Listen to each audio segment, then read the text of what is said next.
All right. I pledge allegiance to the flag of the United States of America and to the republic for which it stands, one nation, under God, indivisible, with liberty and justice for all.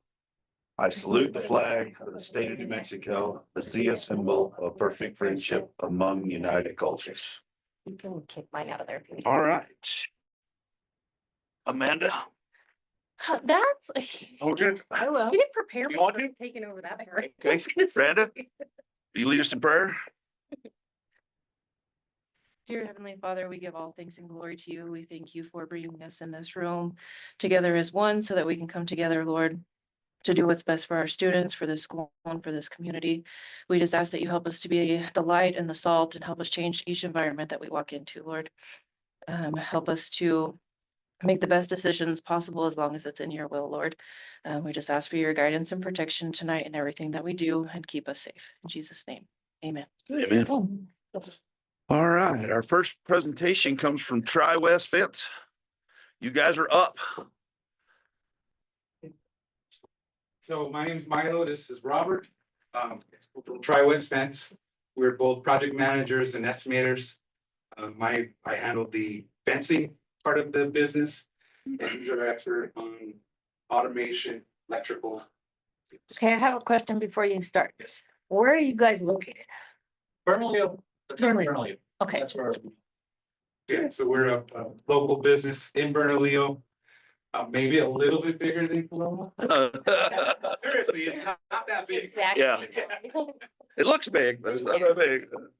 Real Rancho's about. Yeah, yeah, you're gonna be all Rio Rancho these days. So we have 50 years of experience in gates and fencing. We have ops managers or our operations supervisor. He's worked for TLC, a lot of civil companies, construction. So when he comes, visits the site, when he does, he's gonna look at everything and not just focus on fencing, but everything, the foundation, and he knows all like ADA and all the stuff that, a lot of people just overlook when they're laying out fence, because he has the whole package of from what's underground and what's up. We do have, I could have passed these out earlier, but here's kind of what your layout for what we had planned for here. I could leave these or Yeah. leave them in the middle. If you had any questions on that.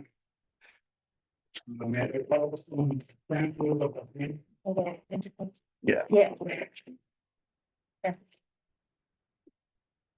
So what we've been discussing with Curtis and I think Amanda is the type of fencing we wanted to, we felt suited you guys. That's a lot better than chain link, but more affordable than like ornamental iron is our decorative welded wire. And I think Curtis had mentioned if we could reuse it, if you're gonna remodel, if we take it off, put it back on, and the answer is yes. It's a lot easier to do that than, trying to reuse chain link. It's that stretched. It's hard to reuse it. We designed, helped design for APS, what we call our up and over gates. Those you'll see them in some of the pictures there. They're Uno gates, we call them, and they're designed for, security exit with the panic bar, self closer, and we could key them to whatever you guys need to get in positioned at, various spots that we kind of talked about. And then I'll let Robert take over on the automation that we have planned for the parking and bus area. Yeah, so we have 3 automatic gates on that one. So the operator that we're gonna use will be Max operators, which has a battery backup. So then for power failure, you still have access to those operators to operate, open and close. And also we are intended to do what's called an enclosed track. It's not an in-ground track, it right on a 2 trolley, and it's suspended on that. So no tearing up of the asphalt or anything. And it's a bigger gate, but it does have a lot more strength and it does have more reliability than traditional ground level trap. There's nothing fighting without anything ever in the elements exposed on that route. So they're sealed bearings. We install them quite often everywhere and they do work very well. Easy to push, in case of a manual operation that we need to do. And as far as we also have identified 3 locations, there's 3 locations for electrical, for future cameras. That's the ones that are identified in green. That we will run electrical for it, provide a 110. And I believe it's gonna be a wireless back, what's called a weekend back for the cameras. Whoever does your local, I believe it's APEC. Yeah, we, It's a reconnaissance. Okay. Reconnaissance, yeah. Yeah.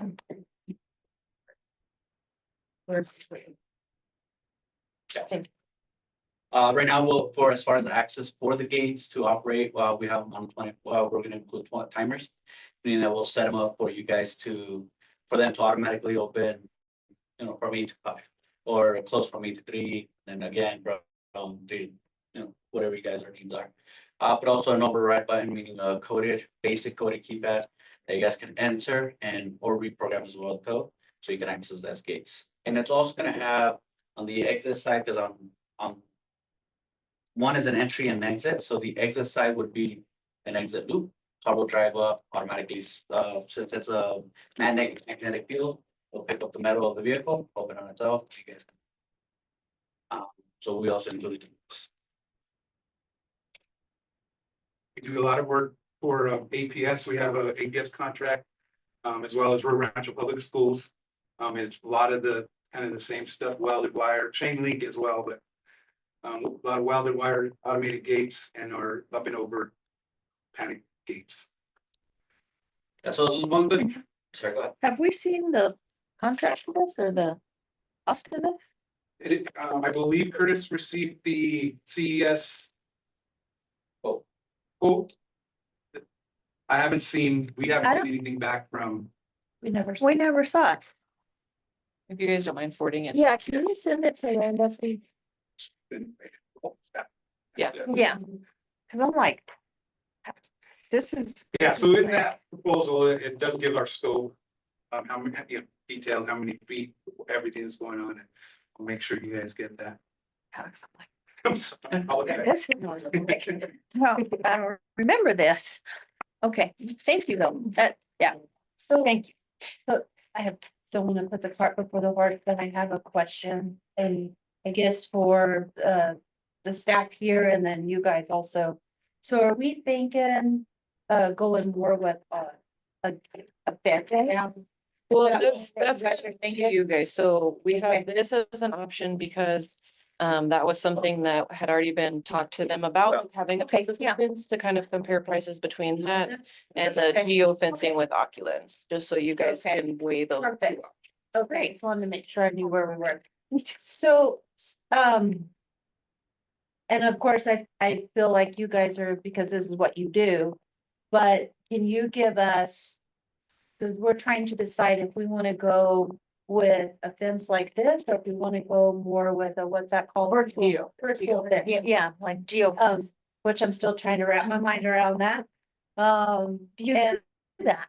So what are your opinions on the pros and cons of this versus virtual? Or virtual fence out there, like it would notify you if something's Yes, a barrier. yes. And it's okay, I'm not trying to. Someone will cross the barrier and Yeah. there's no security Yeah. until Somebody whoever goes up. gets notified. And so depending on what your time that you need to get someone out there before whatever the security threat is, that would be up to, if you have people stationed around, I think it would be fine, Right, or someone on call and on site, but if it's, because they're in they're at in. that point. You just gotta rely on your system on notifications and how quick can someone get to them now that they're on the perimeter or on the premises. Yeah, okay. I mean, as well, I'm not trying to not tell you fence, but fences just keep, honest people. People out, yeah, no, yeah. But if it's a 6-foot fence, we're gonna be, first of all, I don't even think I could jump a 6-foot fence, but some people Maybe can. back Back in the day.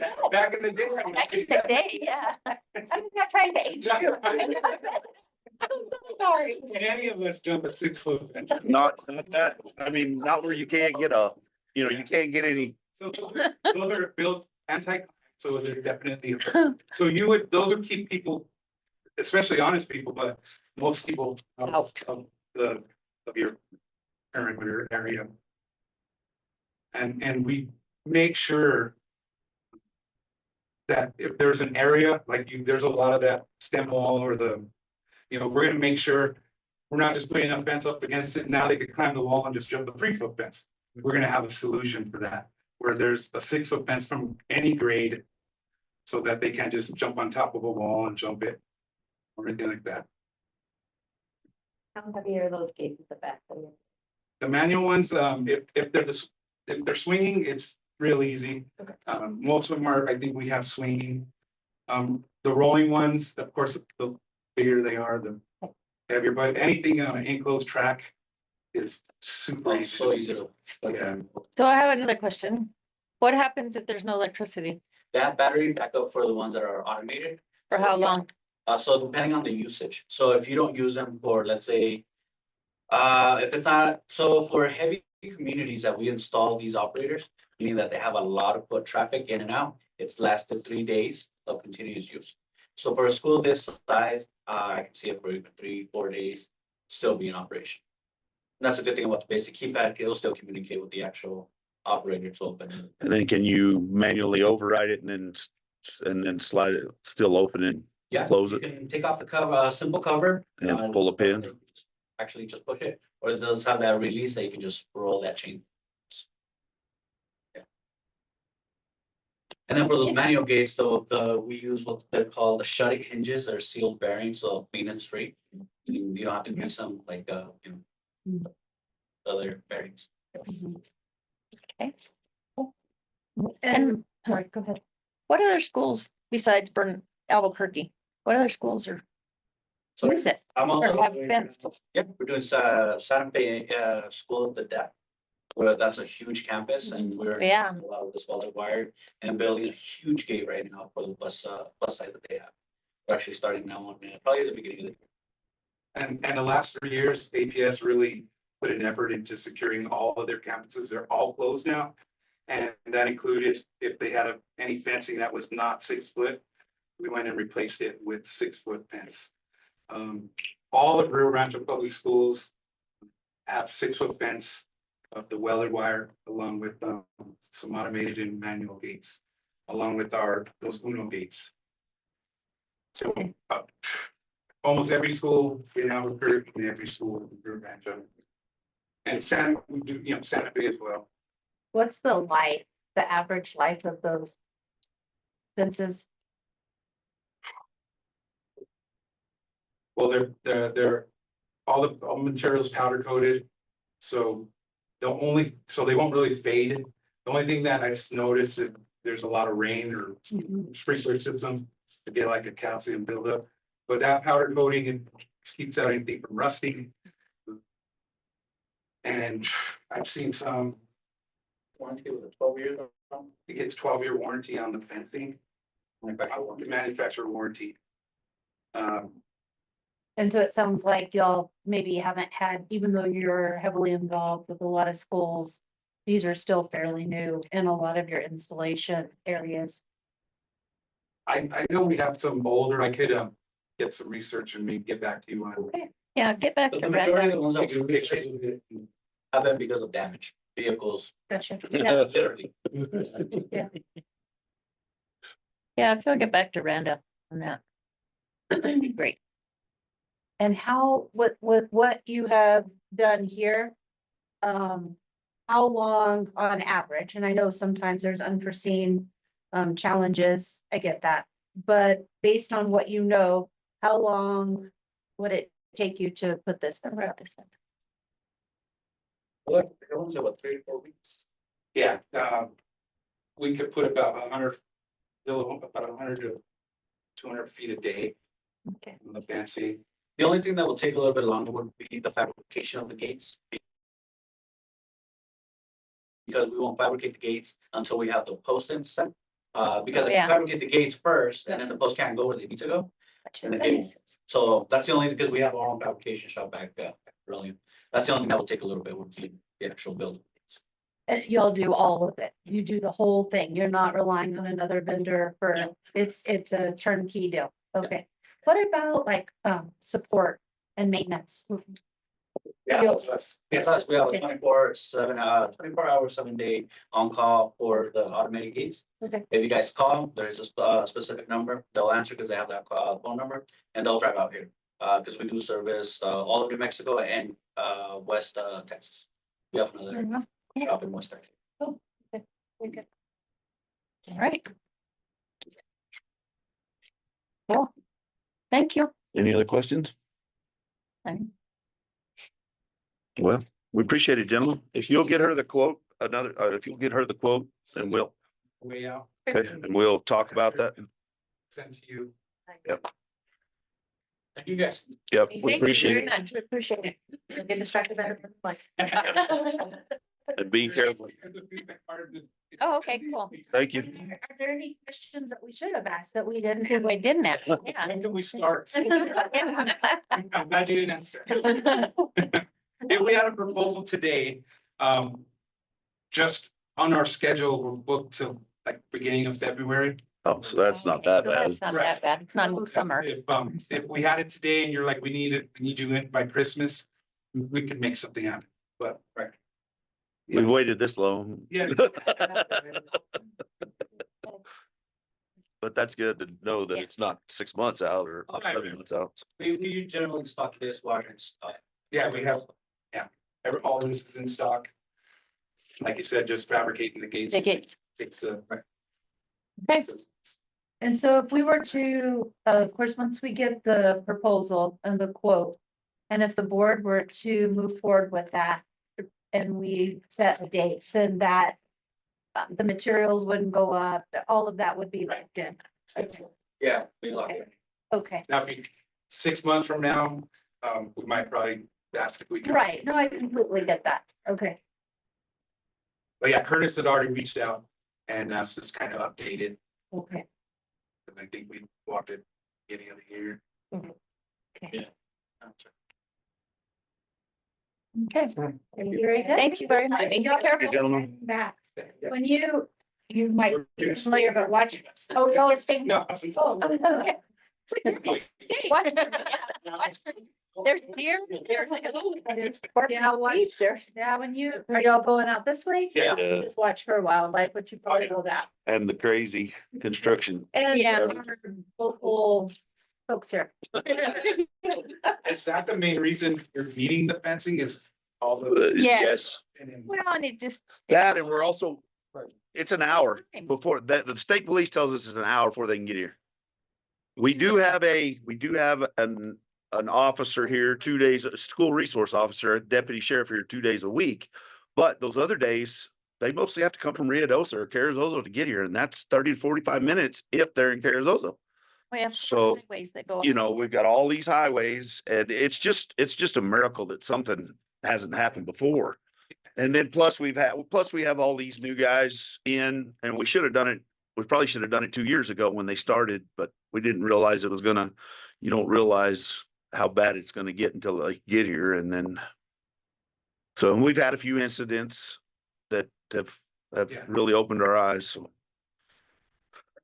Oh, yeah, Probably past time, but We're here to help Oh, yeah. and okay, we have a lot of expertise on not just the fence, but Okay. where it could go, how it could go, why we need a space here and like, so Mhm. we're with you guys on that.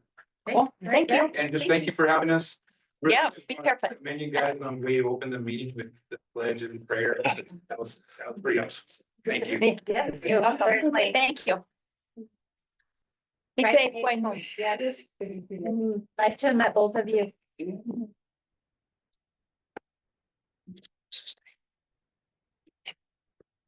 all right, Nick. You're up. Thank you, everyone. I'm Nick from Steeple Public Finance, and serve as the district's municipal bond. To say real quick before I get started, you know, now we're gonna get the conference in a couple weeks sometime, I have. Nice. Oh, yeah, that's on the agenda, isn't it?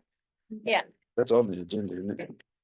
And then secondly, I saw a land swap on the agenda later on tonight.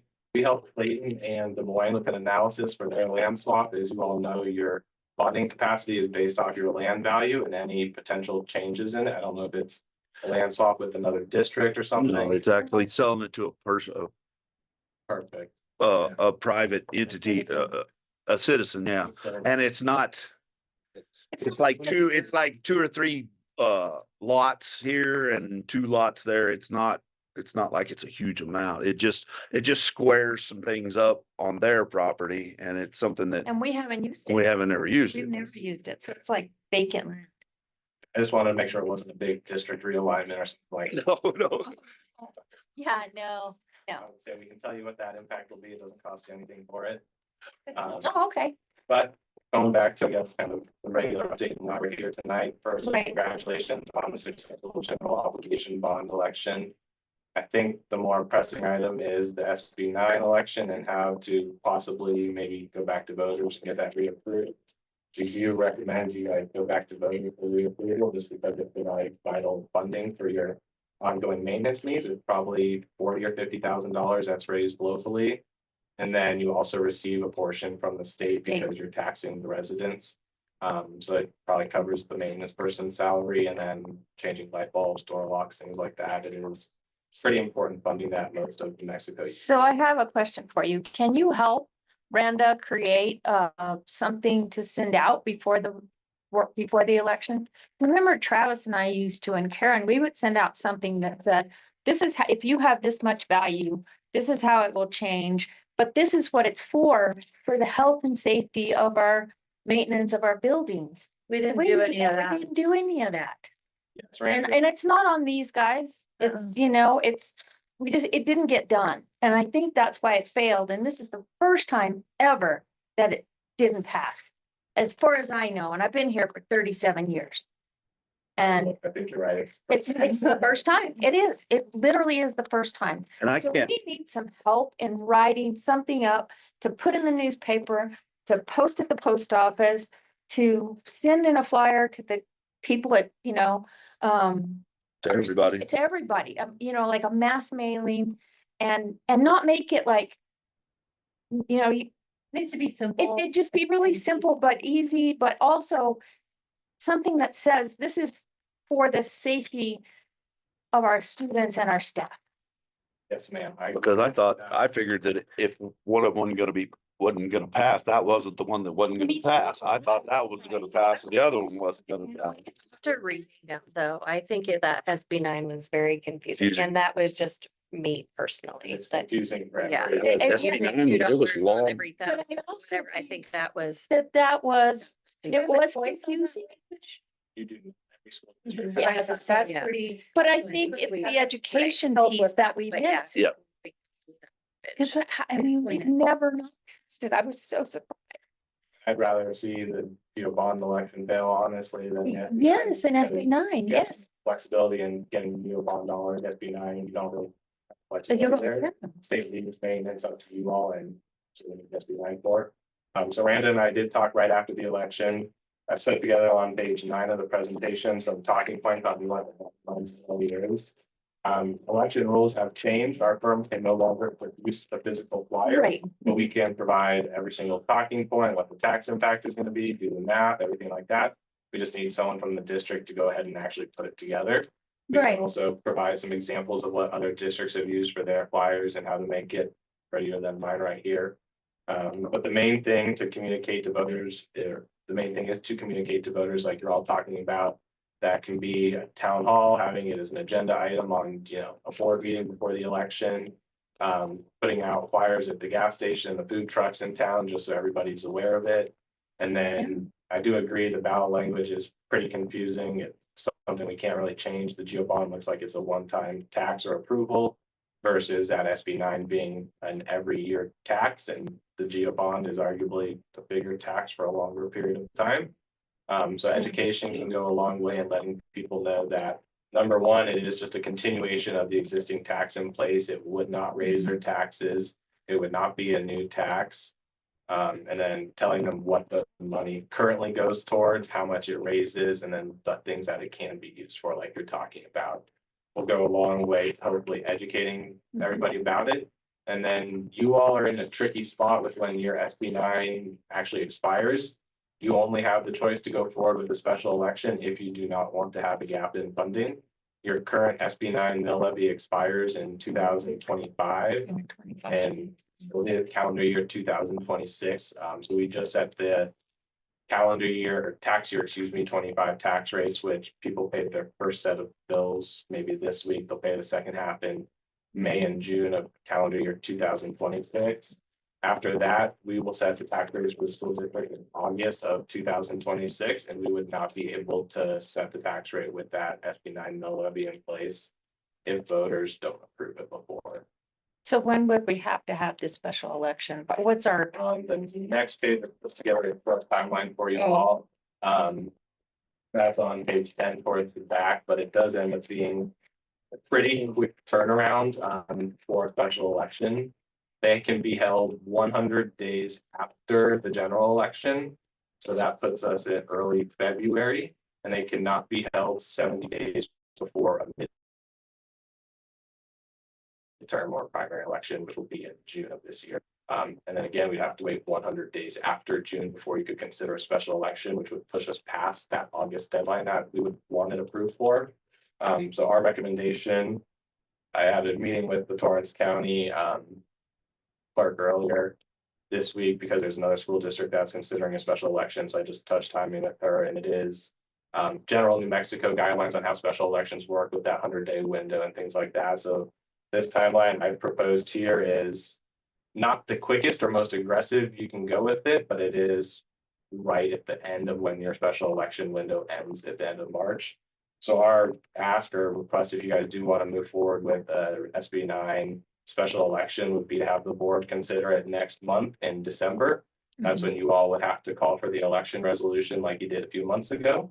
And then at that point, documents would be turned over to the county clerk before their deadline of January 8th, I think I had it, January 8th. From there, everything is off the district's hands besides communicating with the public and doing everything you can to let people know what it is. All of the county clerks for the respective counties that make up your school district will mail out a notice of a special election in early February to every registered voter in the county that says Corona Public Schools is considering an election. Mail-in ballots will arrive on X date. And then 28 days before the election is when all the counties will mail out the ballots directly to the residents that are eligible to vote. And then they have 28 days to respond to the ballot, drop it off in person, mail it back. You all, as the school district, are responsible for paying for postage.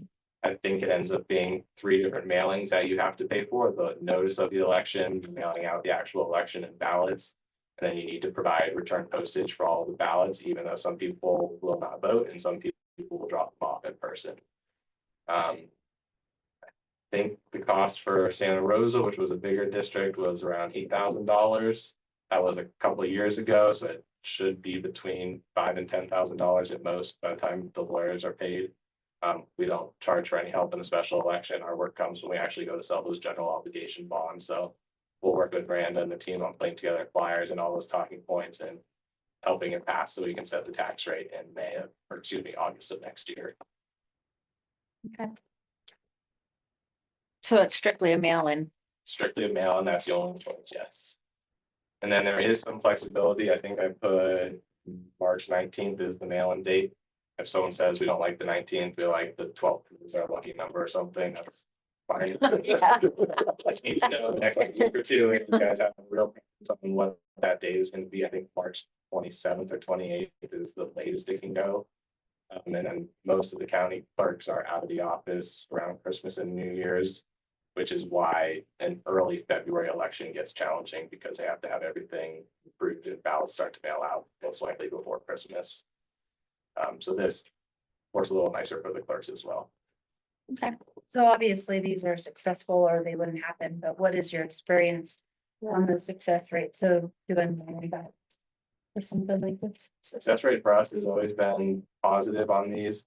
Penasco used to be a client of ours. They are no longer, and after they left, they had a lot of trouble with their SB9 and geo bond elections. Part of it was just how some of the ballots read, putting that SB9 question on the back page, and people missed it the first go around. And then they tried again and didn't tell anyone what the tax was for.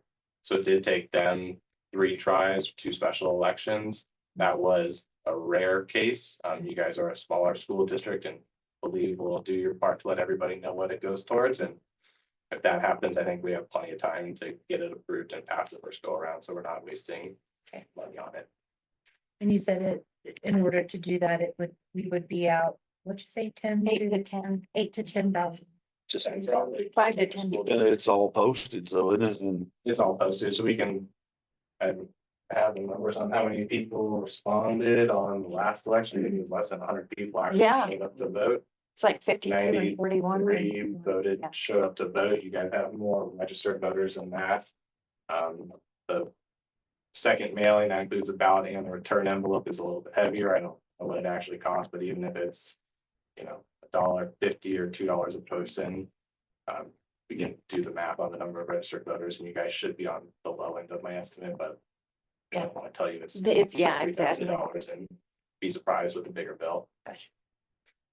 Okay, Okay, we don't have a choice. we don't, we really Gotta don't. No, We do recommend you go forward with the Yeah. special election, just so there's not that gap in funding. Otherwise, Yeah. the next choice is 2027 for a general election. We will have already set the 2028 taxes before that, and means you could potentially be out for 4 years without that funding. Wow, no.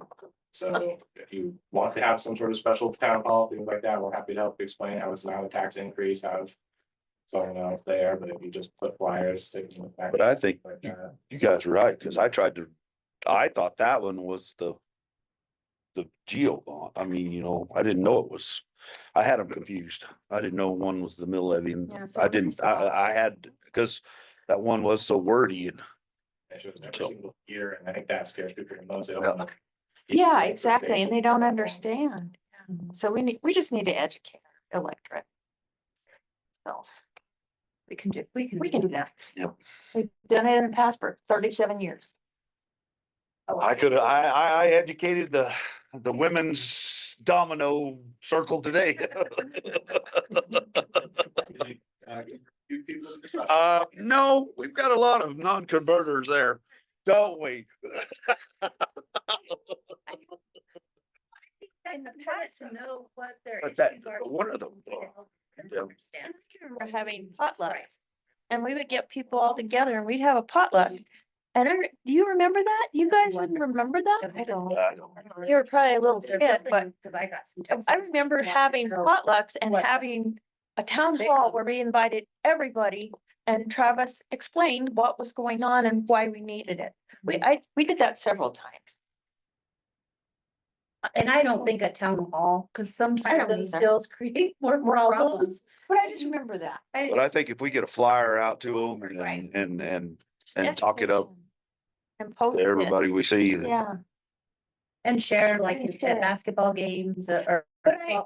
Okay, then I have a Well, these question on that basketball though, guys, because we can't tell people how to vote So there you go.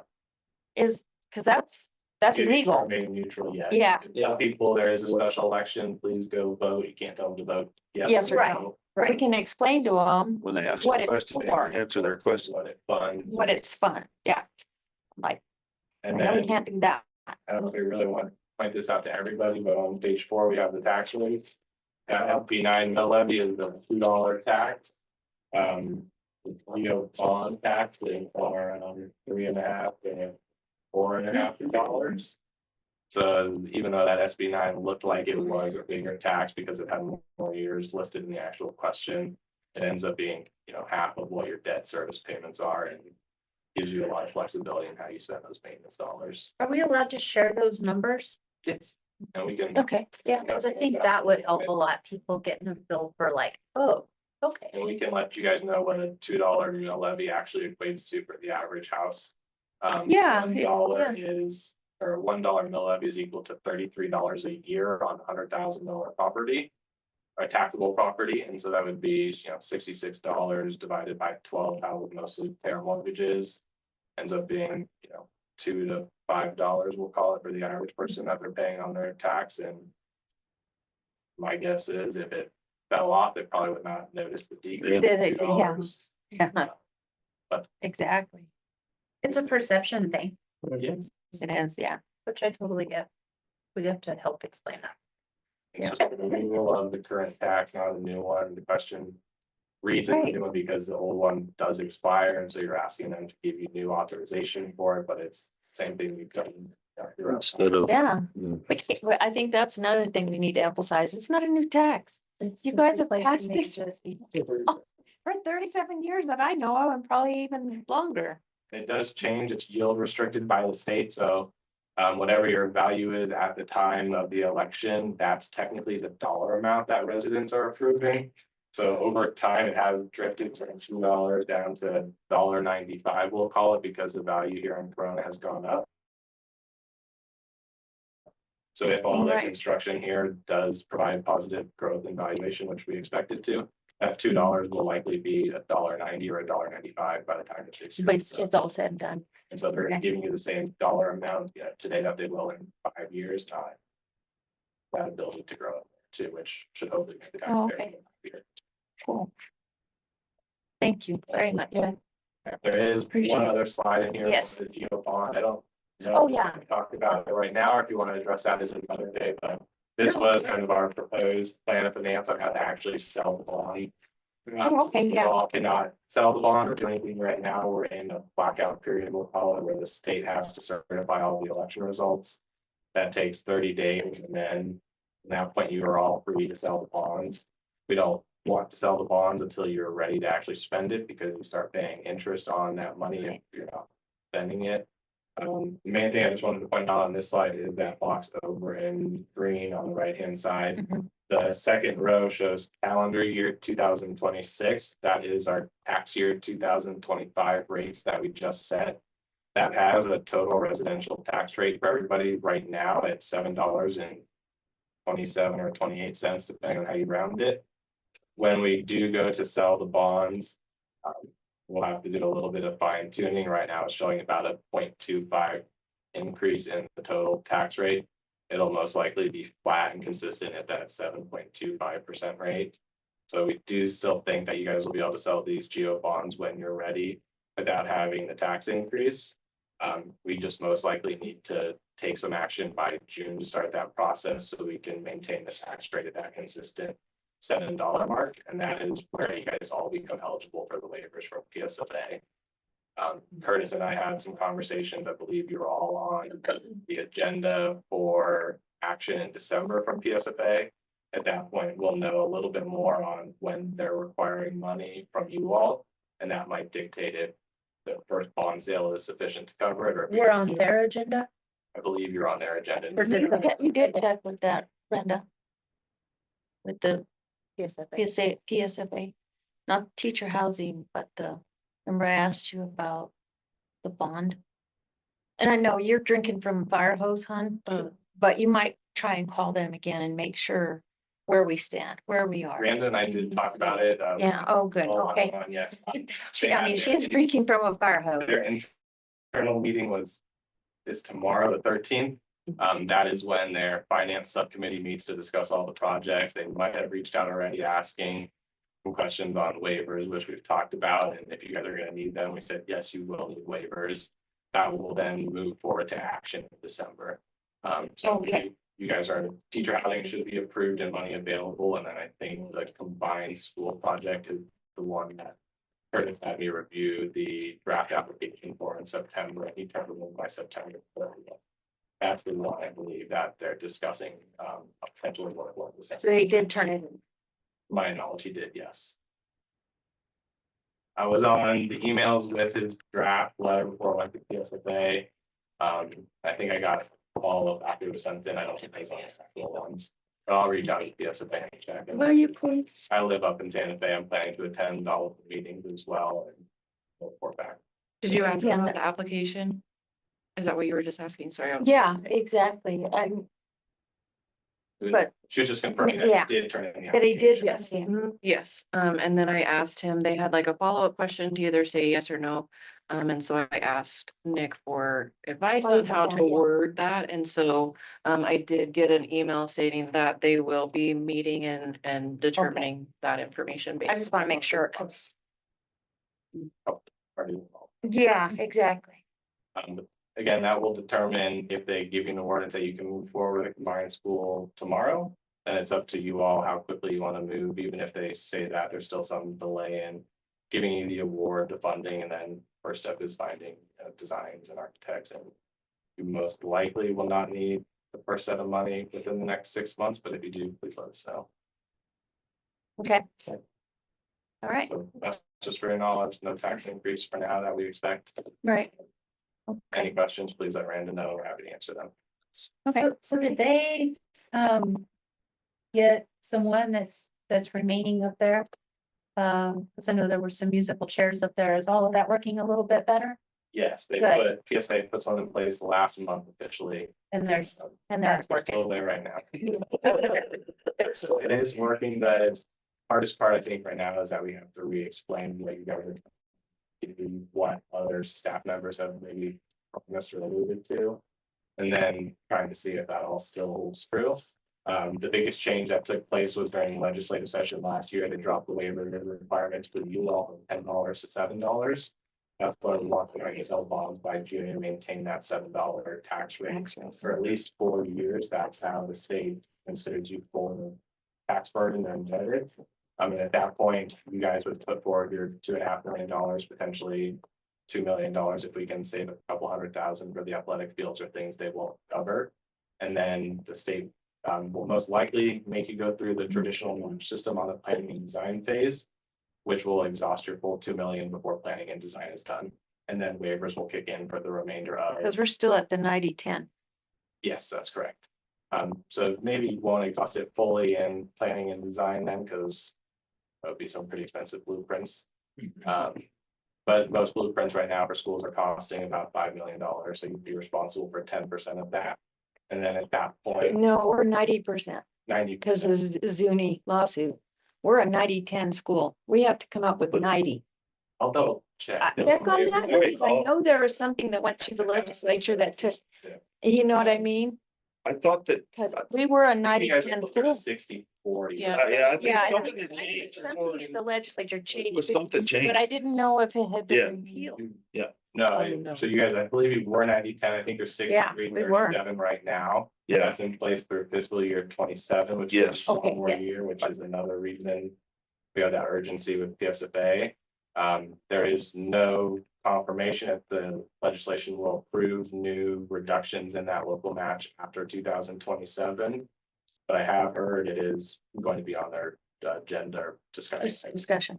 So, okay, so my next question is, where do we rank? Where's our ranks? At this point? 89th, I believe. 89th? combined School, and that's the final 2026 ranking. so we. So you'll qualify for full waivers based on your tax rate, the school ranking, Good, okay. and and that won't change. it should not It change. should not change, but It will change in June of 2026 when we get the new ones. But I've only seen a handful of schools go from 90 above 100. And you guys have not, to my knowledge, done fire panels or anything like that in the last 3 to 4 months that would dramatically benefit you. well, and the other thing that, Fences is one thing we might want to discuss. If you guys were to put fences in January and then got approved, you know, that might make an issue, but based on your ranking right now being 89 and them giving the waivers potentially in December, you should be fine to install fences in January, even after you get that award. So if for some reason they delayed your award in December, we might want to talk about waiting, but okay, I don't. good to know I don't that. anticipate that delay coming in December. And the only other way our ranking could change is if some other school had some major disasters go on. Correct, and we would need at least 11 of them. There are a couple of. Yeah, schools- hopefully that would not happen, but it's a possibility. It could happen. And there are other schools in the top 100 moving forward with applications. There are a lot of schools. I think at least 15 of them, so Oh, okay, That means cool. we'll have to see So we have, 30 yeah, or so something. 30 something, yeah, to lose their rank. So Okay, we're pretty confident you guys will be okay, especially because you already have that application and you were able to do that because of the last bond sale, getting the tax rate above $7. Right. And that makes it so Curtis was able to put the application in September of this year rather than having to wait potentially until January of 26. okay. So you guys are in a good spot right now for the waiver. Well, and it's also gonna help our pill payments from the wind. Yes. So As far as PSA is concerned, you guys don't have any. I know. Those are your flexible. There are, yeah, discretionary. Yet, They don't- But it does. yet. You guys information, it does. Once we go above 7, the pill payments, it really helps our pill pay. It'll go up. All right. Thank you very much. Thank you. Yeah, See you in December at the conference, hopefully. yeah, and Okay. at the embassy, I'll be there. Yeah. I'll be there. I'll be there. I'll be there. They can update us. Yeah. Well, I need my points. Some pen. I don't want it. I don't want it to take our, Yeah, I have a few more, our grade. I have a few more points to get. Thank you very much. Thank you. Good evening. Yes, Appreciate your be information. safe and be careful. Yeah. Something this weekend. Oh, yeah. Days, I wouldn't mind to see. Oh, gotta get a little job. Feel a lot better. Thank you. Sorry about that. That's a tough place to hunt. I mean. All right. The Okay. agenda doesn't need And how about our December agenda? the, This. yes, Yeah, the special election. okay. Okay, the agenda doesn't need to be a minutes from October regular meeting and October special meeting. I move to approve. Second. Oh, you can give it to Tyler. Is Motion Vicky been, back on? There she is. oh, Hi, Vicky. can you hear us now? I can hear you guys. We can't hear Can you hear me? Oh, she You muted. can't hear me? No, we can't. I can read your lips. Uh-oh, let me see. Try again. Can you hear us? Yes, You can hear us, but we can't hear you. let's try this. I changed my mic. Does that work?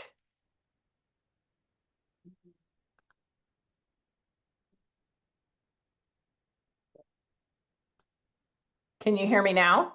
We can hear you now. We can hear you now. Okay, let me, I had my earbuds in.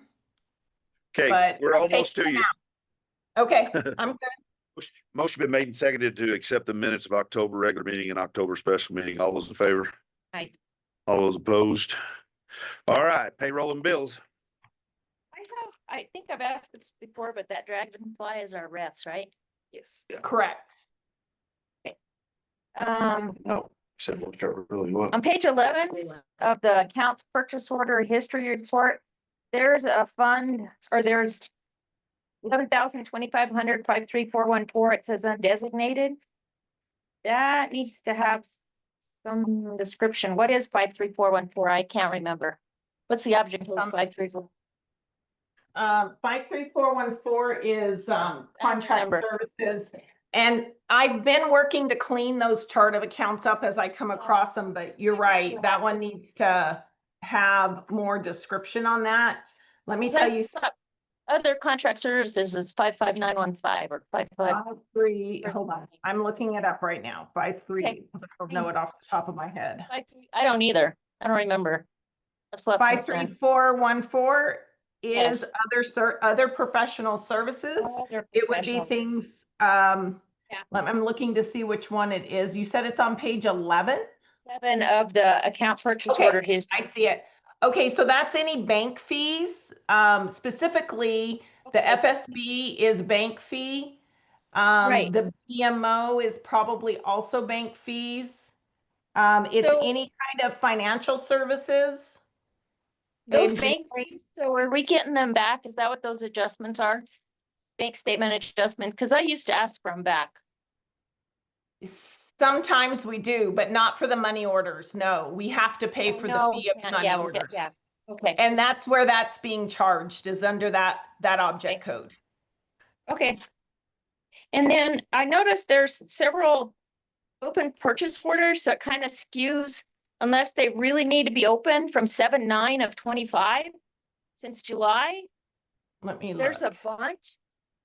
It's holding encumbrances that could probably be released. Well, they and they could would be show us- annual POs too. So if we Right, I have know. monthly charges, Utility, yeah, I know, utilities, but there's one for Tyler Technologies. yes, that's because we've been implementing the employee self-serve. It's not closed yet. We're still in the middle. Okay, okay, that makes sense to me then. Yes. And I realize Yeah. that, like Central New Mexico Electric, the Village of Corona, there's lots of things that you have an open PO for, but I noticed there was quite a few from July, which are fine, but I think there's one for Hannah. Yeah, I had a question on the 1,800 for Hannah Garrett. Yeah, And that was in a PO. It was a check 3, since we're on it. So that- 3045. that's her scholarship. That was That's the her scholarship through the community foundation. Yeah, yeah. So, but there's an open PO for Hannah Seeley for $500. So that is an annual PO. We did them for each of the office staff for, or Curtis asked us to, for any travel that they might have for the year. Okay. That makes sense. What is Upper Edge Technologies, Inc.? Upper Edge. General supplies and materials, 56118 on page 3. You guys remember? Amanda or Amanda? Upper I Edge, believe it was for part to replace our Chromebook. Yeah. so Okay. I think it's keyboards and like Okay. screens and. It's not one we usually work with them, but it was, I think for part, I think that's okay. right. I just never seen that one and I was like, what is Yeah. that? And they were That's when you huge. said it, I was like. It wasn't huge, but it was like, But yeah. okay. Was Pro Care Therapy that lady that put us? Yes. The Right. special ed services. Mhm. Yes. There's another on page 1, University of Kansas for researching. That is our science, the science testing. Nice. And the Math Learning Center, same Uh, thing. That is, Math Learning Center is the curriculum. Curriculum, okay. Mhm. Um, I think it's in the elementary. Bridges map. Huh? Bridges map. Yeah. and then I noticed there was some encumbrance or year-to-date lines in the wind that we've expensed, but no monies are there. There's no budget. I'm sorry, When? say that again. Are you still on the POs? No, I'm now on wind farm, sorry. Okay, all right. I just want to make sure I'm with you. You're good. That's how I work. I jump. You're good. here. I just noticed that in the wind, there's several things that have been expended year to date, and there's no budget. Professional development. 22,53330 for professional development. There's 12,500 year to date. Yeah, I'd have to look And I that know one. there's several of those. I want to say that was the CT part of the CTE Which is cost fine, I'm just, with CNM CNM or is Yeah. that the name of the? yeah. Anyway, I just noticed that there's no budget. Right.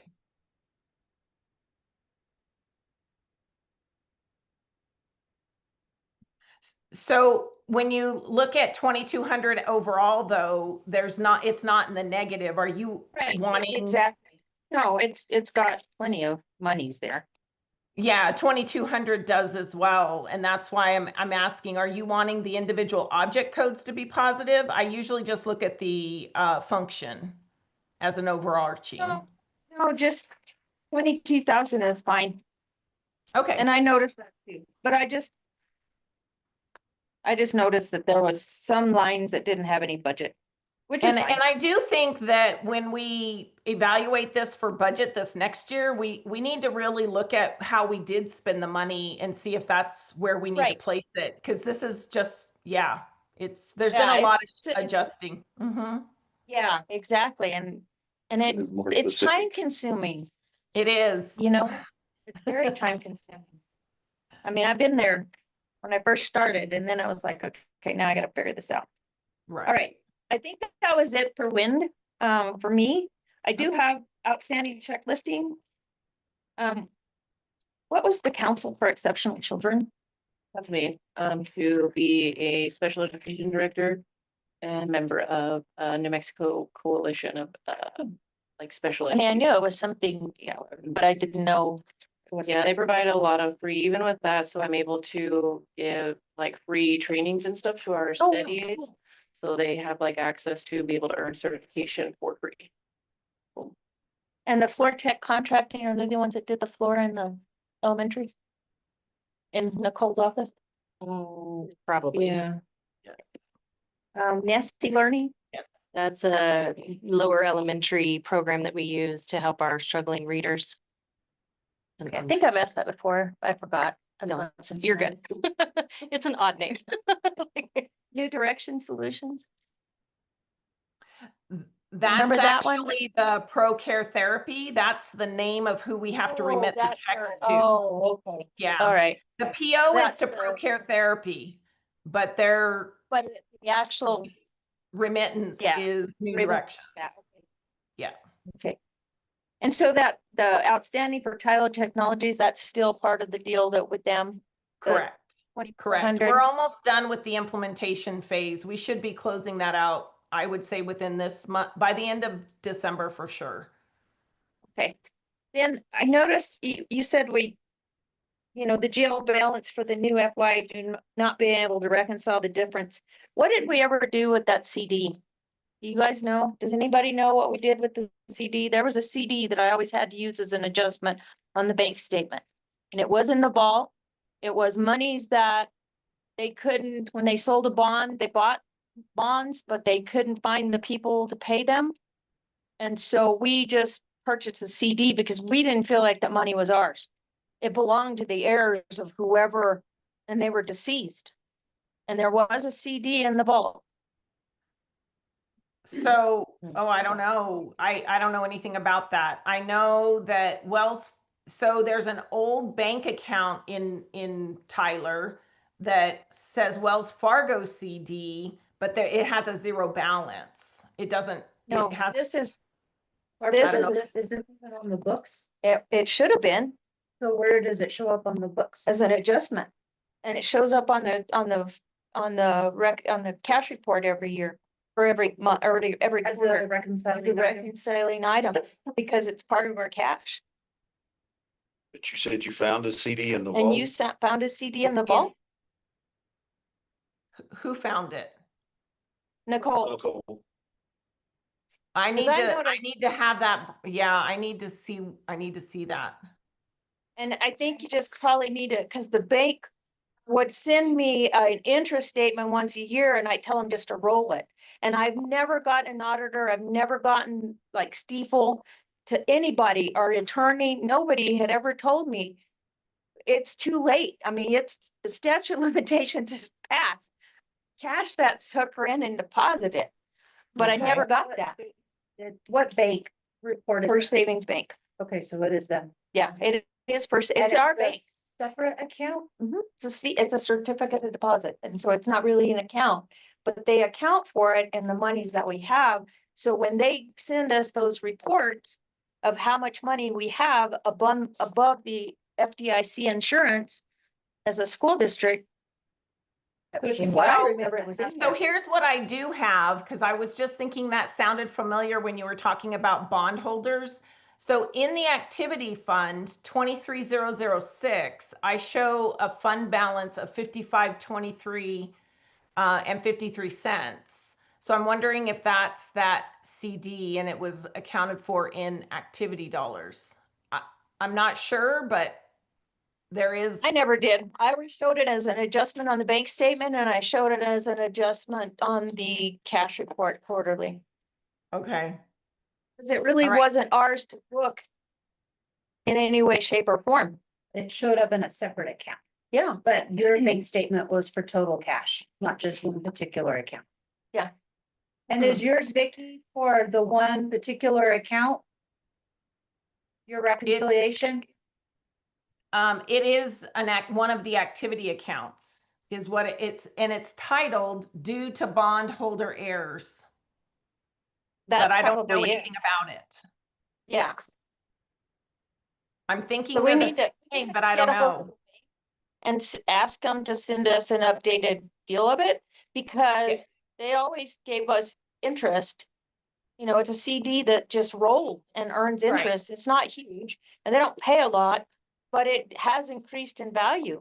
So that Okay. number should have changed, but I never booked it as I was like, no, doesn't belong to us. We're not even, I didn't even feel like we were the fiduciary of it for a 23,000 fund. You know what I mean? Because it's not ours. It belongs to the heirs of whoever bought that bond. We might have to revisit with Nick on that and see if there's Okay. something. And I can talk to the auditor too, when she comes back on site.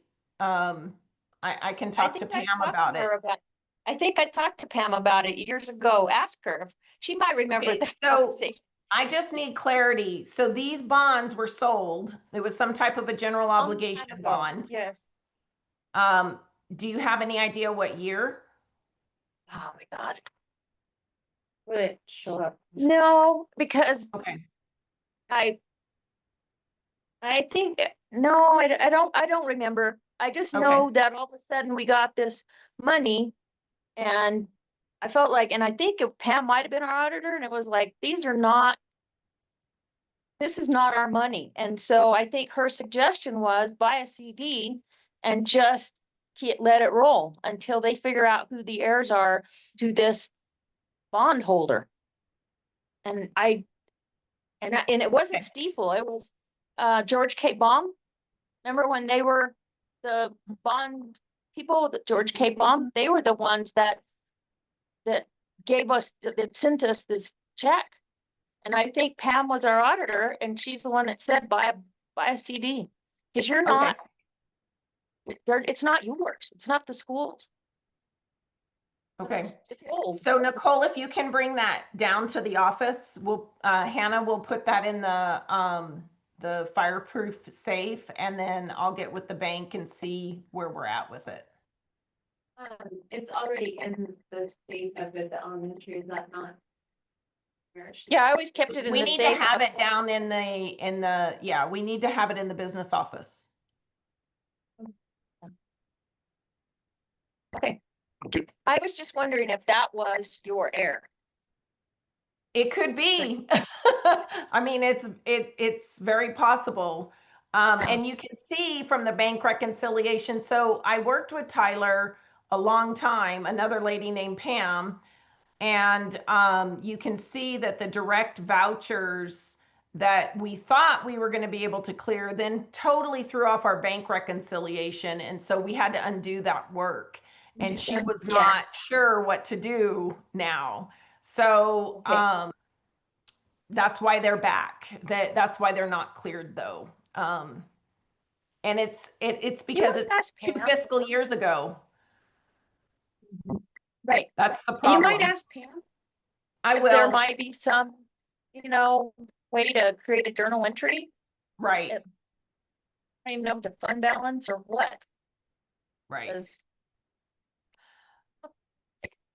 All right. And the biggest issue is because our balance is already audited from that fiscal year. Right. So to go back and undo, and I mean, I know what we need to do. I just don't want to do that without the auditor blessing that. Exactly.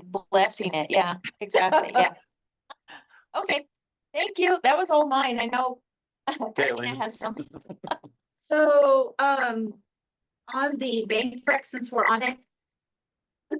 But you're able to balance, you have a carrying item from back when, but you're able to balance month to month month to Correct. date. It's just the year to date.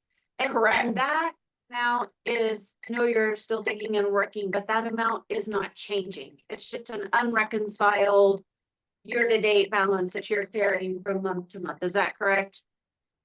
Well, Okay. yes, it did actually change from June to July because we had accrued expenses that then got cleared. But yes, I expect it's not changing. And when you look on page 4 of the bank reconciliation, which is actually page 10 of the whole packet, you can see that is the actual bank statement reconciliation, saying that what the bank says we have and what we say our cash balance is in the bank, that bank, it's a zero. There's zero Right. variance. So Yeah. yes, what you We're said not is back to accurate. the general It's ledger. the general ledger Right.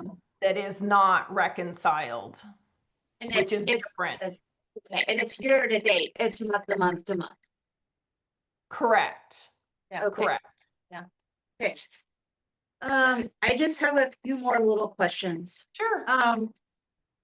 Okay, I'm being stupid, but on this sheet right here, this is the summary showing starting with the 1100 operational SCG.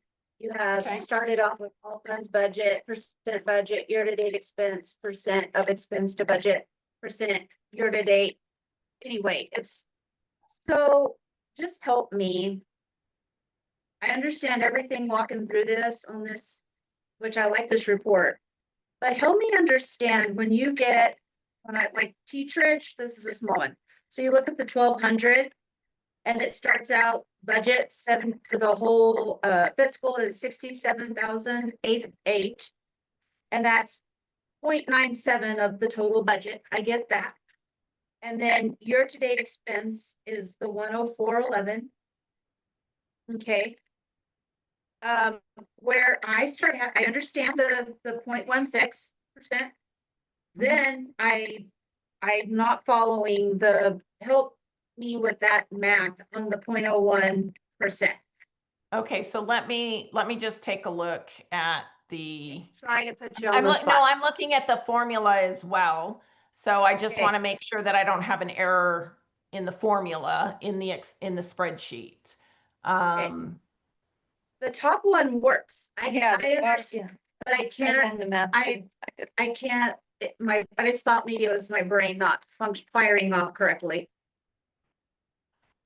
I know what the problem is. So I only have 2 decimal spaces. It's actually 0.006. So it's 6,000ths of a percent. So it's, you're Okay. right. It looks funny, but I only have 2 decimal places. Well, and I That's- understand. Okay, so it rolled it up. 'cause It it's just 0.00. rounded. It Yeah, rounded it. but you're Okay, right. so- It's not a full 1/100th of a percent. That's correct. Okay, so let's go down to the next one. Okay, so, all right, so that's a bigger number. So the 310,000. So that is almost 5% of the total budget. Get that. Okay, so year to date is the 42,000. So I get it. That's 13.66. That's been as far as expended of the total. Okay. Sure. Then we have the 2.81, that's year-to-date expense. So, It's a percent of the year to date. So it's a percent of the 1.5 million on the very first line.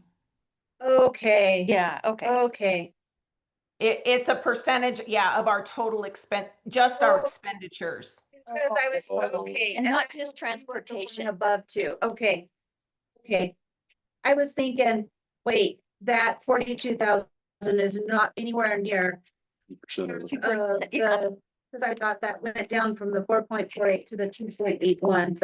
That's where I was getting really messed up. Okay. Yeah, I'm it's with the total of the year to date expense. Total of, Is it- oh, okay. Okay. I have more questions. I forgot on this. You already had your time. I know.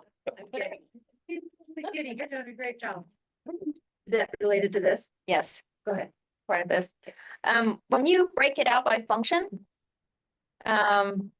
there's on the balance available, there's several that are in the hole. Right. on. And then, did On we the not get any details. Title I monies? And did we not get any 24-101 Title I? We do It have was 24-101. Oh. We just haven't spent it. I haven't, I haven't been given a direction on how to Right. spend it. Because we always spent that for a teacher or an aide. It was always Amy. And And I don't think we Yeah. hired any of them as a Title I aide this year because we had already hired Nancy as an EA position. We had already hired Bianca as an EA position. We filled those positions, and so that position is still technically vacant. We're just using those EAs in that space, if that makes sense. And they Okay. were supposed to be through Ed Fellows, but Yeah. K-12 didn't put in our application for that. And so, Okay. you know, we would okay. have been able to get that money for them. We've Yeah. always used Title I. Yeah, Yeah. because I thought. So technically that position. is And so still the Ed vacant. Fellows is also, we haven't spent anything out of the Ed Fellows either. Well, the Ed Fellows, we don't have budget anymore because we didn't get the grant. We're on a waiting list now. Oh, So that's probably not gonna get spent at all. We got the budget authority in the prior year, but the application, I guess, never got turned in. I think is what we were told. And I checked on the wait list last month and never got a response from anybody. dang, So that's a lot. going back to that Title I, is there somewhere we can put that and be okay? Okay, Yeah. okay. So, Okay. Randa, we can talk about who we might place there, because I think we're kind of at a place where we don't have that earmarked. We just need to look at the application and then make sure that how we expend it aligns with what was applied for. Right, yeah.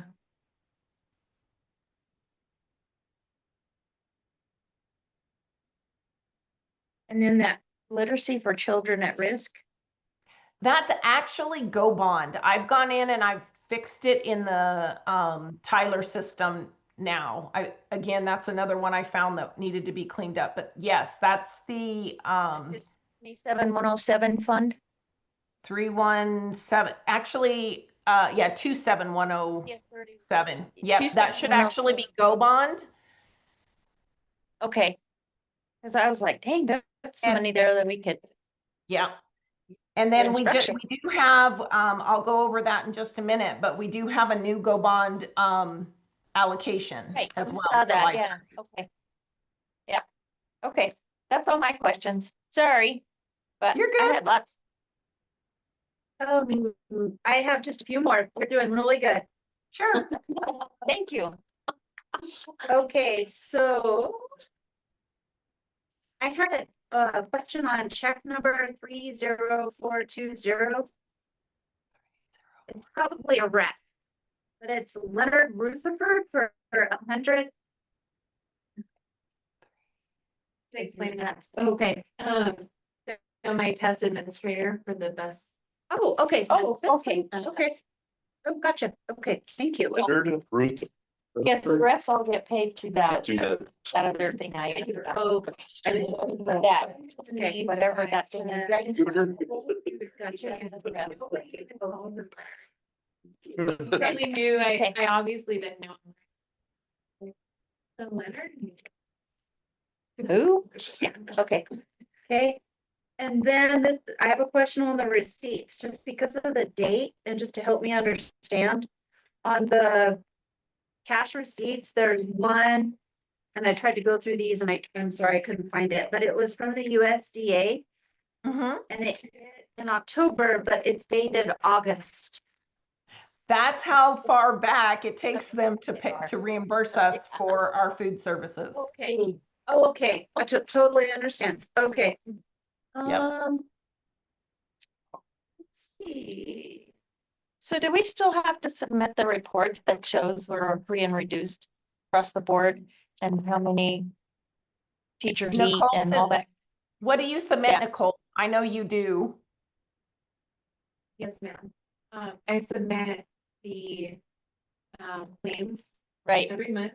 yeah, However, our free and reduced has fluctuated. Last year, we were not completely free and reduced. Okay. So I had to, you know.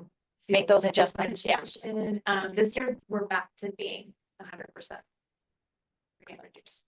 Okay. But still, I. Even those. Yeah, and they're always behind. Okay, I understand that. I totally get that. So I don't know if anybody has any other questions on in the weeds. Or I know I'm going more big picture. Do you? I guys have any other- one more thing I need to tell Vicky. Vicky, I finally called the bat and told them to take me off the list. And Hannah said she's called them multiple times. I hope it happens. I and then Vicky told me today that the word I'm like, they told me they did. Sounds like Wells Fargo. Okay. With a lot of stuff for 50 years. Okay, that's it. Okay, do you have questions? So based on some of the agenda items that we have for discussion and action, and maybe I'm putting the cart before the horse. If I am, Brenda, just tell me. So where are we sitting, when just looking at it big picture through the end of October financially as far as budget and wiggle room? So when you look on the page 2 in terms of SEG, we have about $170,000 that is not like encumbered or already expensed. So the line item 4,000 is where we basically put they put the cash balance, the reserve. But if the encumbrances come true, the way they are right now, that number is actually going to go down to 170,000. So I see that we have about 170,000 available from this year's budget. Right here. Something to be considering though is what is our goal for having a cash balance? We ended last year with about $230,000. That's that cash in that line 4,000. So based on our SEG, we probably want to have 3 to 5% of that as an ending cash balance is generally a prudent number. So I would say at 3, our SEG's at about 3 million. Times 5%, that's about $150,000 we want to make sure we're carrying over from year to year to help with cash flow, so we don't have any cash flow problems. That being said, which doesn't leave us a whole lot. That being said, though, are we going to spend all of those encumbrances? That's the bigger question. Is that really, are those really going to come to fruition at that level? And that's something I'd have to look at a little more in detail and get with Randa to see what, if there's wiggle room in some of those encumbrances.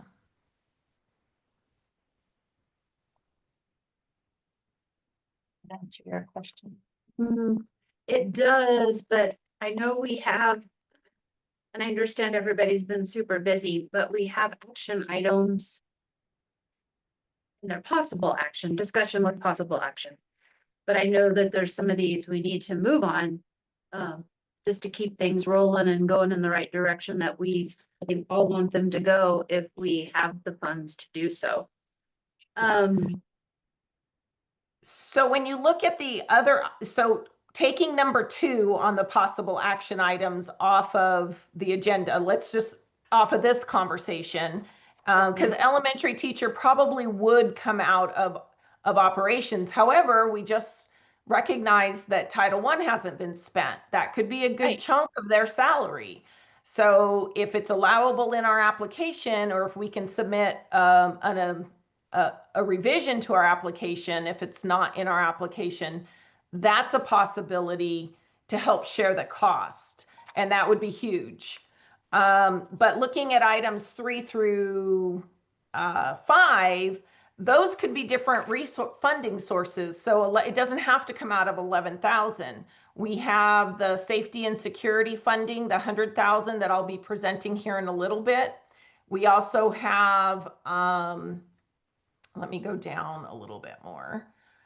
We also have some facilities funding that is not encumbered in when you look at like 312, that's the 100,000 that we're just getting if you accept it. 314 has 50,000.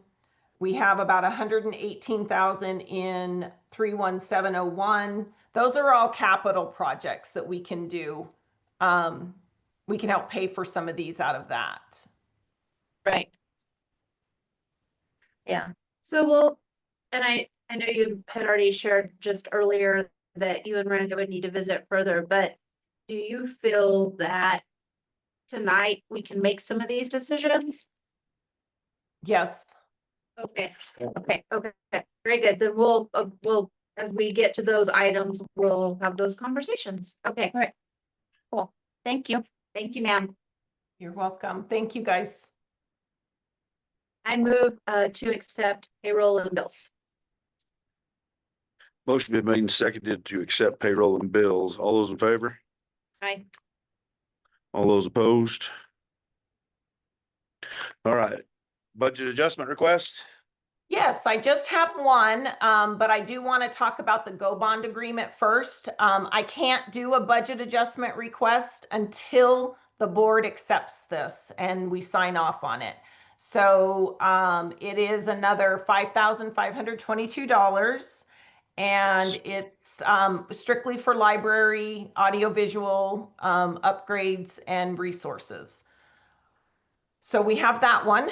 And then we also have a special appropriation, as all LEAs do. Our portion is $100,000, and it can be used for safety and security. It can be used for CTE,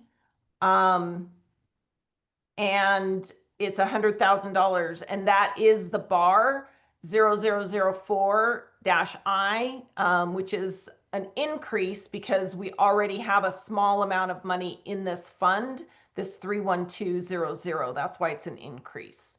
So I have a question. Yeah, with that, I'll stand for questions. On that, I mean, if it says safety and security, can our fence be part of that? 100%. That's what I thought, but I want to How ask much was it? 100,000, right? Portion of it. I haven't seen No, not the fence. No, not the fence. No. What's the award? Our The award on award this is one. 100,000, and we do 100,000. need to discuss what that's going to what we want to use it on, because we do have to fill in just a generic description before it gets signed off on. And can we do it as one motion to accept the bars? Or do we have to do that as a separate, accept the award and then do the bar?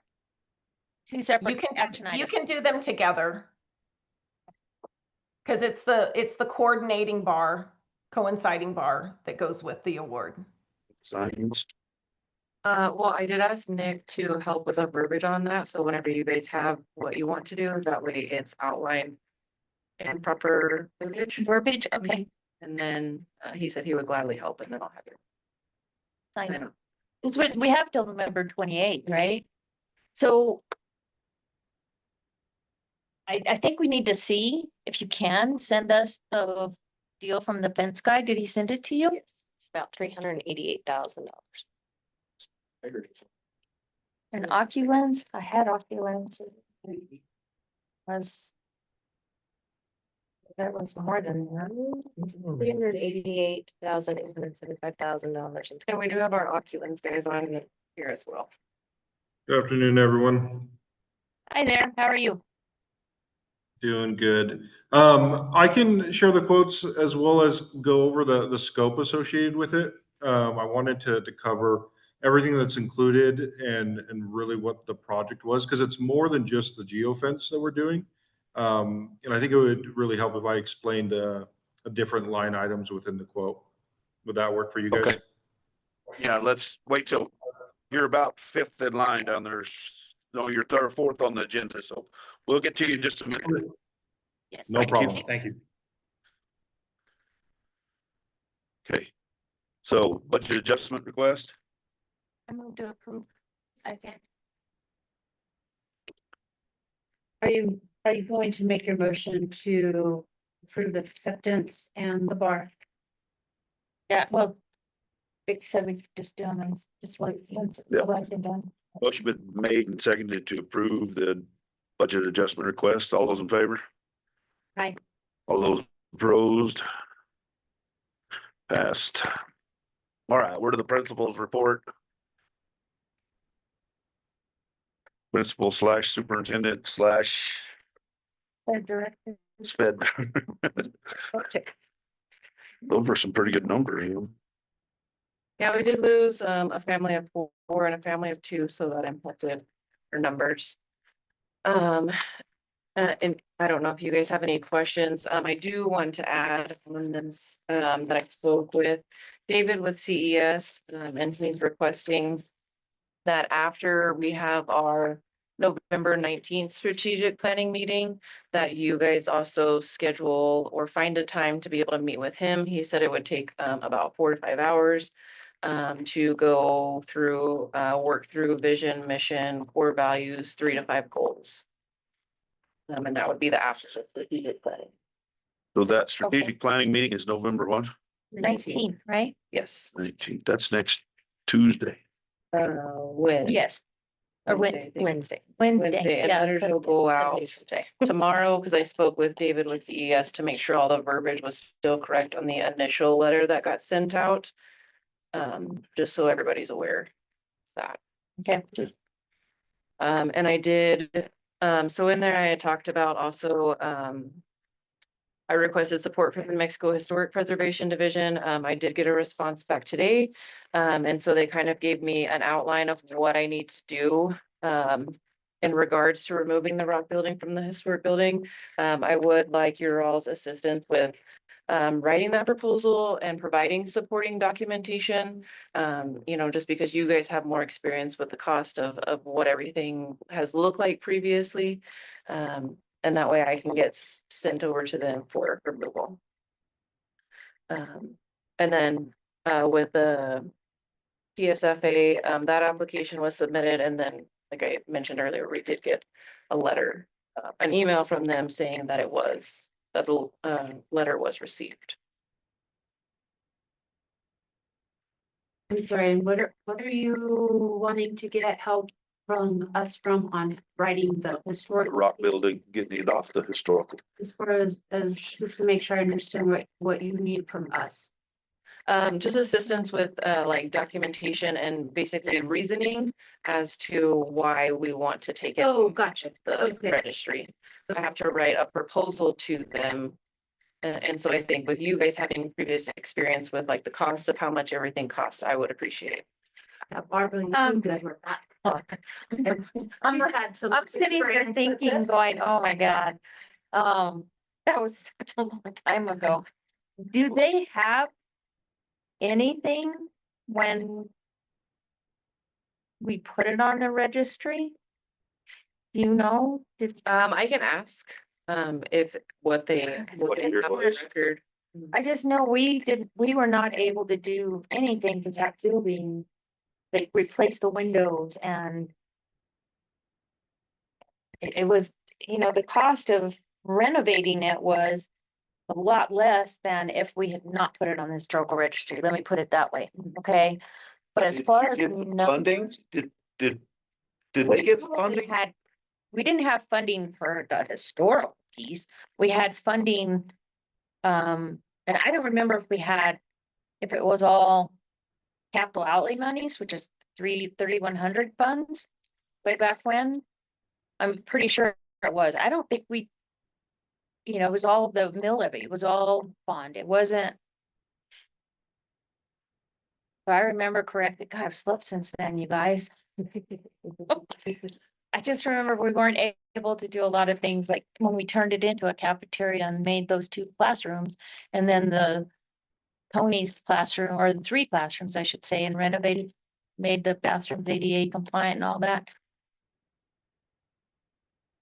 All I I just- remember I just- is there were a lot of things we couldn't do. Yeah, Because exactly. it wasn't necessarily the cost associated. Yeah, There was just a lot of, and this is just my time on here.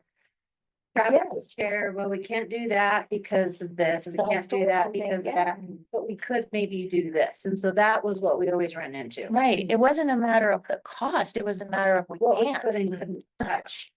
Right. And that's kind of the problems that we're having is like with electrical and gas and things like that. You know, Miller Bonnet has been very good to help us out in certain areas. Yeah, But I think if they had more leeway, then it would help out tremendously with like the needed improvements for things that do not work in there. exactly. So Are you I gonna think have my issues with any of the constituents of the area if we try to remove it? they thought we were crazy when we did it. Oh, okay. Okay. For the most part, they I think they didn't want it tore down. They didn't want it torn down. That was. And there was a handful, which honestly, they're probably all gone, Yeah. that didn't want it like messed with in any way, shape or form. They're not around anymore. And I mean, I get it. The sentimental, Mark says he remembers going to school in that building. And he was on the board. And cause I remember we having this discussion, like, why are we doing this? We need to fix it. And then, I think the sentimental value overruled fixing it, doing things that we should do. So I guess my suggestion, Randa, is call them and ask them. It wasn't a matter of cost, it was a matter of what we can't do, and see what we need to do to like write that up. You know what I'm saying? Because it really wasn't the cost of it, it was what we weren't allowed to do, like replace the windows. Tear in the walls to put good electric, Yeah, there was something with heating and the cooling. heating and cooling. The cameras plumbing. holes, you couldn't drill into the rock. Yeah, and you can't drill into the rock. We had issues with the ceiling because we couldn't change it. We finally were able to change it and it's hidden. And I don't think it's leaked since then. Not really, not like it had in the past where we'd have hail piled up a foot and then it all melted and would just be pouring down the walls and through the roof and it was.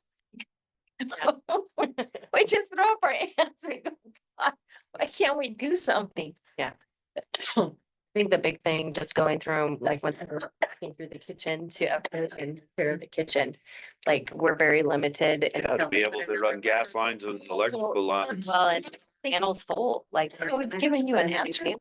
Kind of. No, that helps to be able to get a list of what we can't do, to put that in our proposal of this is why. Why because we need need these and we can't. Electrical, we need plumbing, the roof, Those leak like that. the windows, it's so hard to heat, cooling. All of those things are an issue and they've been an issue. Then we're gonna have to look at whether And you we, remember, like you said, Travis used to say, oh, no, we can't do that. We need to do this, but we can't because of, how much money we actually want to put into it before we, if we're gonna build a new school, we'll have a new cafeteria. And with Right. that, so, I still think it's a really cool building. right, It'd be to upkeep easy. for To something. keep it for safety. I will say the mini splits work really well. They flipped the switch and the heater has been coming on and actually killed all of my plants in my classroom. So it's getting really warm up there. Good. Okay. All right. So, yeah, because I noticed there was gas leak in the rock building and. Yeah. Oh my God, it's like one thing after another, Another. so. They finally Okay. found it. That was good. So the scoreboard is being delivered. Like it's earlier than what we initially thought. So Yeah. that's good. Unless I forgot the date. I think it stayed the same. Oh, did it? Yes. Okay. Oh, okay. So we're gonna have, somebody said earlier, so we'll have a boys basketball team and a junior high team. Yes. Girls and boys. Girls and boys junior high, right? Okay. Oh, Okay. separate, not Oh, Lansing. separate, yeah. So. Oh, okay, cool. That's awesome. Junior high girls and junior high. And the schedule's gonna be ready when?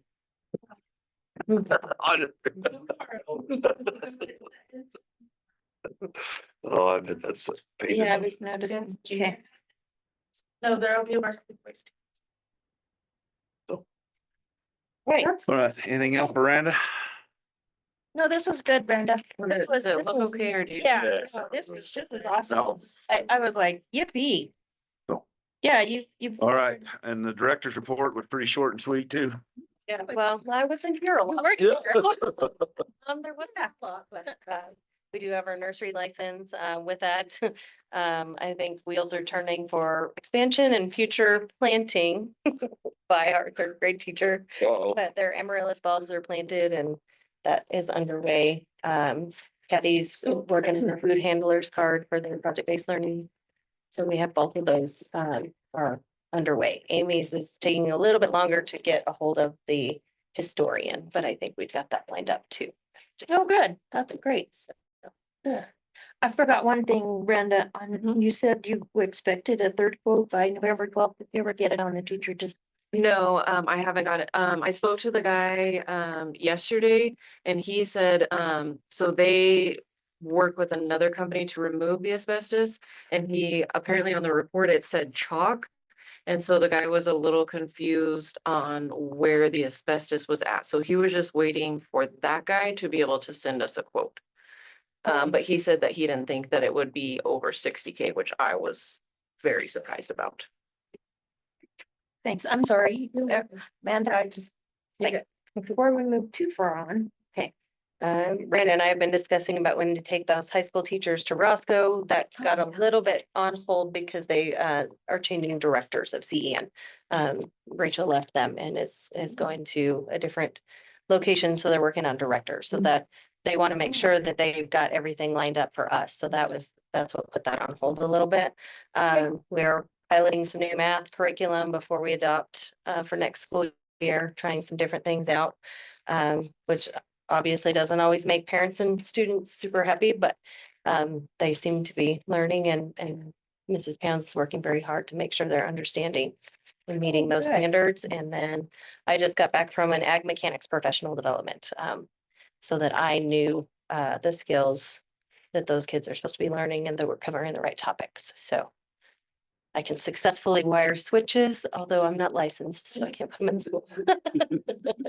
Well, she did say too, by going, that she got a lot of equipment and tools to be Yes, able to yeah. use. So through this, whatever grant that they got for this professional development, well, I have to make a list of tools. So I'm gonna sit down with the boys and then they're gonna, we've got a certain amount that we can spend and then that's tools. So kind of cool. Cool. So how was I mean, I know we just did the work for solutions thing today. That was aimed at your kids, right? Or at high school kids? I think it was aimed towards the project as a whole. Oh, As a Yeah. whole, K yeah. through 12. Pre-K through 12 and actually the K-20. P20. They're saying Pre-K P20 all the way to, So it was a good presentation. oh, yeah. Yeah. Cool. Yay. I just wish that like Harlan Yeah. and a few others would have been here. Those are the guys, this is just my opinion. Those, our legislation folks need to hear like what this is and how it functions and who's doing it and So- what it looks like, because 400, and I'm not trying to be a negative Nelly, because I've had this conversation with workforce and the secretary. Before we left, I said, I'm not complaining. I'm so grateful. Please don't take it that way. But I said, we all know 400,000 between multiple systems is pocket change. And if the hook is put out there and this is not successful because of funding, that would be very sad. I said, I'm hopeful that we get the right people involved and it's, up to all of us in this room to try to communicate that when the time is right. They Because designated 1.7 million, weren't they? So I have a question. By the legislature to that, It was more than that. it was 17 million. and then, So, yeah, there was a big number. And then whoever decided, I don't guess the secretary decided to give them 400,000 or whatever to. Out of the start- allocation. Out of the allocation to start. Cause see, that money was given to them with very little boundaries other than, Very positive. and that, yeah, that's what was said by the Grady guy, there's not very many times that you get something from PED or the legislatures where there's not 100,000 limitations and you gotta do this and jump through this hoop. They just wanted it. Oh, yeah. Well, that's Okay, what so we let me do. ask you guys this. Did they say where they were going next? Were they gonna have another meeting somewhere? Secretary, was gonna email, cause they told, I asked her, I said, if you could pick a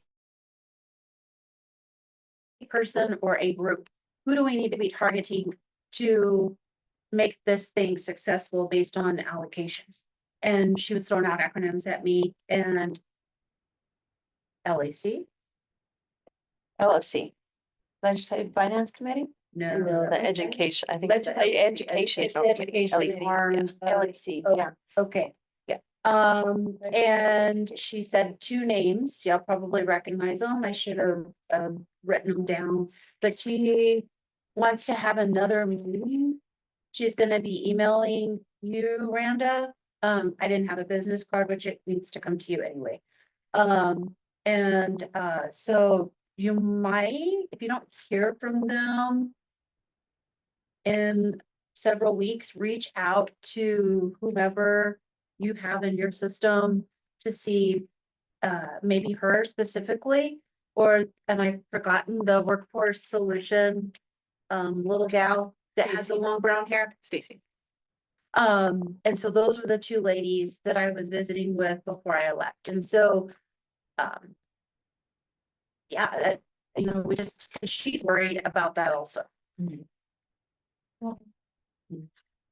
And I know it's not just the state. I know it's a effort, correct me if I'm wrong, but it is an effort between the community, the state, and of course, I know they're helping us at Roscoe kind of get some stuff done too, as far as grants and this, that, and the other, but so I know it's not, it's a multiple, team effort type deal, but and this is just my 2 cents.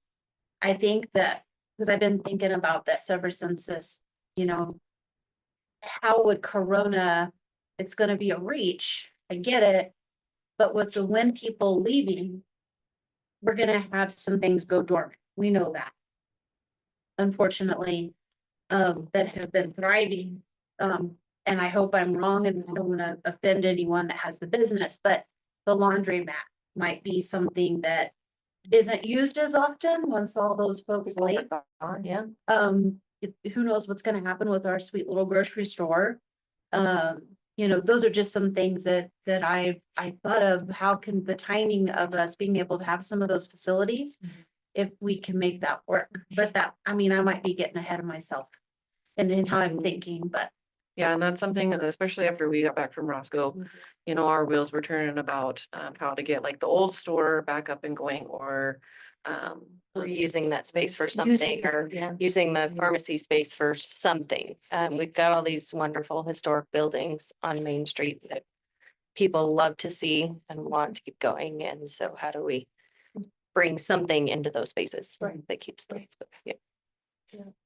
But I'm thinking we should probably reach out, and I can do it, to Harlan. And so, the other person I was thinking of, he doesn't work there anymore, but he was the head of the Legislative Finance Committee.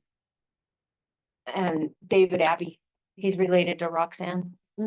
So he probably has a wealth of knowledge that he'd be willing to share and say, okay, you probably need to call this person, call this person, he's very knowledgeable. And he'll take phone calls, but I would ask Roxanne to help you on that one. But David Abbey I was very sad to see him retire, but everybody has to retire. I've been in several meetings, and so he's pretty excited about some of these things, so hopefully, and I don't remember which one, if he's with LFC or LEC. Yeah. But however we can help, let us know. Yes. But this is what I was telling the ladies. we need to get those folks to whichever school actually has something that they can see and touch and talk to those kids and let them see what's happening. And that will speak more than what any of, I know, Presentation or whatever. yeah, that is huge and that will sell it. That's just my opinion. Anyway, that was my takeaway from it, Barbara. Thanks for your question. Yeah. All right. Right. You Thank you, good? guys. Public comment? Okay. I would like to thank the board for letting me speak, but I would also like to, as a parent, I know and staff, there was a big change in the admin office. I would really like to thank the admin team.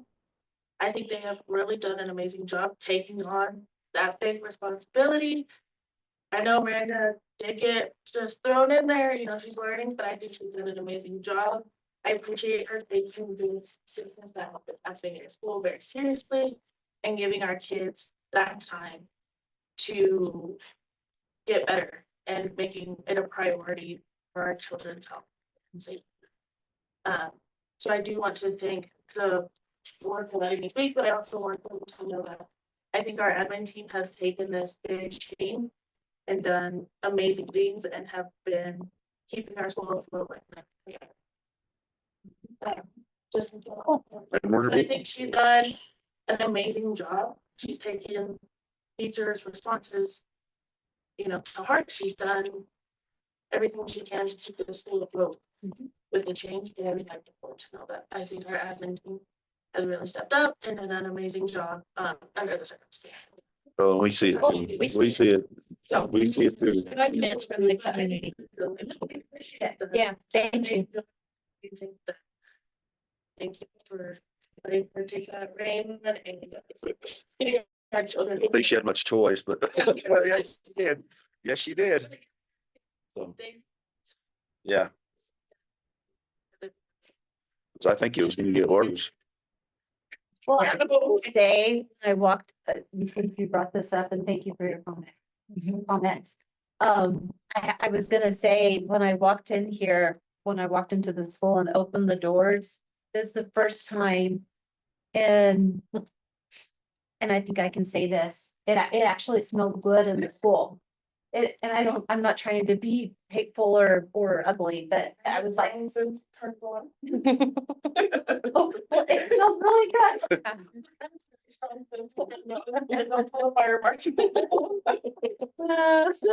All right, let's get into the action items and get to the acting superintendent. I need a motion to make Randa the acting superintendent. I so move. Second. Motion been made and second to make Randa Insenius our acting superintendent with all the duties that go with that. All those in favor? All those opposed? All right, discuss possible action of budget amendment for the elementary teacher and can we put Vicky back on? Okay, I have a question though on Randa's deal. Because it's not on here, but you need to be paid as a super. Oh, yeah, That's not on here. that isn't on here. That's not right. We had talked about that. Yeah. We'll have to get that So on. Vicky, how can we do that? So you need We need to to get that contract negotiated and it has to be a public approval of the contract. I So got, yeah. yeah, it has to be, but we can back pay. You can also backdate it. Right. So, Okay, but let's make sure it that does it's need to so be approved on your agenda. next board meeting. I thought, yeah. Yeah, I forgot all Okay. about that. We need it on our December meeting, Sorry, we missed that, Rhonda. but at least you're not gonna be like some of the federal workers. At least you're still getting paid. Okay, thanks, Yep. Vicky. Appreciate that, because I was like, dang. All right. Okay, discussion of the budget amendment for the elementary teacher. What do we need to do there, Vicky? Anything?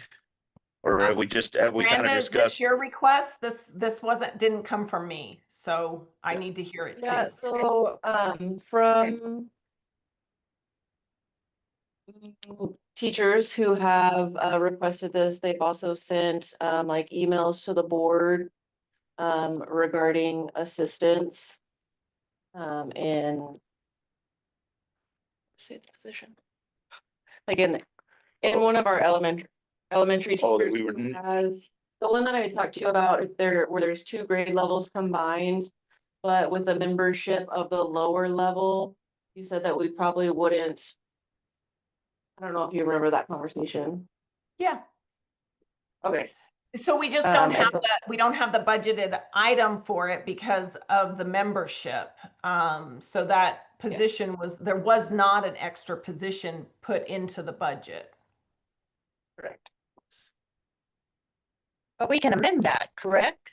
Well, you can always allocate funding for that, and that's where, I was saying. Monies, Yeah, you can use Title I. I mean, that would be, we might have to amend or revise our application, but that could help pay for it. But a teacher, a full-time teacher, if they're a level 2 and take benefits, is gonna be right around $100,000, $110,000 a year. If they're a level 3, of course, that goes up. Level 1, it goes down a little bit by about $10,000. So, bless you, thank you.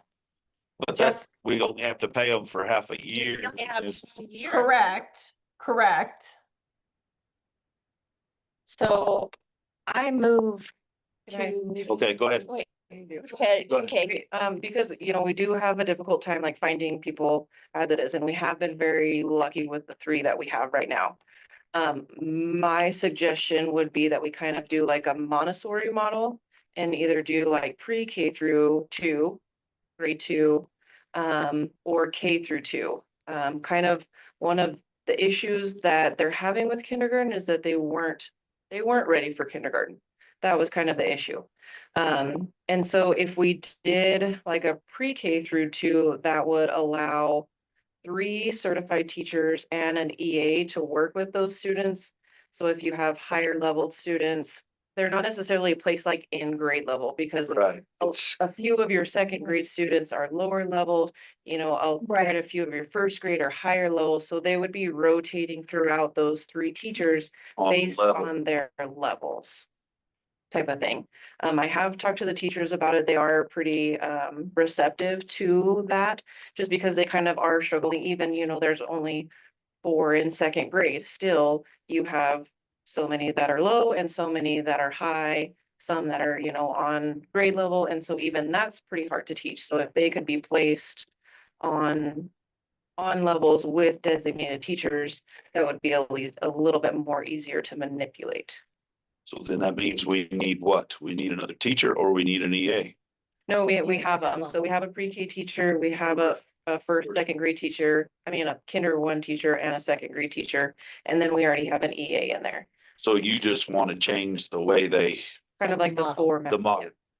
well, we don't need action on that. That's up to you, That's, yeah. right? You don't. It's kind of like to look at, I know that was something that was brought to your all attention Yeah. to, you know, to look into. So I did want to provide that, you know, just. But if we needed to, we could hire an elementary teacher for half a year. Mhm. And we have the money because we have Title I and we have operational monies. Money, I'm just not certain we have the applicant. Yeah. Yeah, exactly. Sorry, this is a dumb question. Can you use WIN money for that? Oh, yeah. I bet you could use WIN money for anything. We can do it forever. Whatever you need to. We just don't tell anybody that the bond. Makes it. But yeah, we can use WIN money for that. But, yeah. So, So this doesn't create any issues anywhere else. In regards to, So if you, so let's just use a scenario, say you have, based on the comment of strong applicants, hard to find for this area, and we have some good ones. So an example of, say, a couple, if one gets a position and the other doesn't, does that create a problem? no, but in regards to what You you're don't have to go into the weeds, that's all I. speaking on, You don't, we're good. Okay. think she The was gonna use situation her. is under. Control. Yeah. Yeah, I think she was gonna use her somewhere else. Okay. And I think she was happy with that as far as, Because I don't have a certified teacher down there, but I do have one over there. You've got it all. Yeah, You got she's it. got it all under. We just wanted to help you wherever we could to make things go like they needed to yeah, for the kiddos So. and for you. guys. and to ease all the emails that we got. It was- Yeah, if that Montessori deal That will work works, where they can help them Okay, out. so I don't think we They're- have any possible action on. No, that one, because right? that's just, It's just discussion. Okay. okay, now discuss possible action on the teachers. So that's You're still where you are. waiting, right? Whatever you guys decide on like rent, the agreements, I know that you guys were looking at adjusting that. And so whenever you guys finish that, that way I can move forward in the hiring process. If you want to leave them as is, that's up to you guys, but I know it. I don't think I was at the last one, the one before, where you had an individual come in, and discuss a teacherage. Right. You guys had spoke on looking at the agreements. I'm not 100% sure on adjusting those. But, rent, if that was gonna be taxed, if it was gonna be included in their salary, what that looked like for you guys. So we need to make a decision on what we're gonna do with, Have any teachers in the teachers? Teachers. Anyway, no, what we're going to, to, even the ones down on Skid Row, So The one that they. are they livable? the one that So fixed what I mean, the, this- So that's the one that I have a new circuit board coming into. I at think- 110. I feel like cause what's the rent? 400? 400 and it was And 6. Vicky, But how does that, We can't, we didn't ever make a motion to go up this. no, we didn't. Plus also too, Vicky, we have never charged anybody for those, but I think we need to ask our auditor too. yeah, Cause it needs to be, I've always thought it has to be. There has to be something. Cause it's a benefit. Living in a teacherage at, If it's You know. not at market value, it potentially could be, but I can ask the auditor what we need to do. I know it's never been done. 400 is very inexpensive. The other thing that we discovered potentially is that we had not been collecting deposits from our renters as well. renters. And that's something Yeah. that we have to do moving forward. We need to put that as part of our practice moving forward. rental agreement. What do other schools that you know of, do they, I guess they charge for their teacherages Yep. and, They do. And a lot of the rural districts do it under what would typically be market value. It's a recruitment and Right. retention tool. right, right, right. So it makes it affordable living. But do we need to put it as a benefit? It could be. I need to ask the auditor about that. And I always felt like it wasn't a benefit because they really They work, needed them. They worked, they were here and they were substandard housing. but the one now that we have is not, Yeah. these houses Is not, is, well, the deal we is had work. with him is that he was a janitor, extra janitor. but I mean, And- going forward. But going forward, I think we need to, that needs to be, because we own it. He was just on the space. Well, and but initially he bought the house. Yeah, he bought the And house, it's- yeah. so it's It not just like- sat on her property. But But now so you guys that own one, Yeah, but now we own the whole thing. So I do think that it should be a benefit. I think they either it comes out of their paycheck or they do something to compensate. so And we I just guess need I to be would just like, consistent. We just need to have consistent Yes. practices. Yes. Yes, so. For the actual teachers that are So, doing. yes. There was a copy of one, I think it was one copy that we looked at several meetings ago. Of And the there was rental gonna agreement. be Of the one rental sent to agreement, us, yeah. but it was never, and it wasn't you. But there was gonna be one sent to us. It was never sent to us, to my knowledge. No, I never saw one. So could someone send us like? Yeah, an we have them on existing our- agreement? On the drive, yeah. Yeah, that'd be Yeah, great. So we please. can at least see what that, Okay, and what is your timing, Miranda, on when do you need? And this one can be different, and I know Vicky, I hear her, consistency, Yes, but what we have now, this one's way different than And the others. So that's gonna be a different type of, We can always go back and change, I mean, amend And it when I, after we when get I the new. say consistency, it's just more about like, if they have these features or this type, this is what we do. And I mean, cause I know they have different, the rentals are different, right? And some are worth more and not substandard living. And so I think as long as we define that and we stay consistent, then we're being fair across the board. agreed. right, okay, So can you send us, if any of those differ, can we see, hopefully they're all the same. But can we make sure all of them that we have, they're all the same? And that we've been doing things as far as same practice based on the monthly rent, what have you, the language. And then once we know where to start from, then we can go there. Okay, yes. and your timing is It's like yesterday, right? I did tell 2 people that I would contact them tomorrow.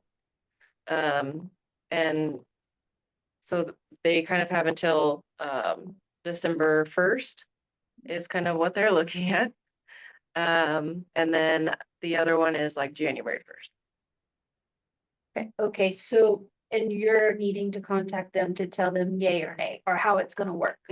Yes. So it sounds, okay, so the two would be one property and the one would be another property? Yes. Okay, so it sounds, the one, when is your deadline on that one?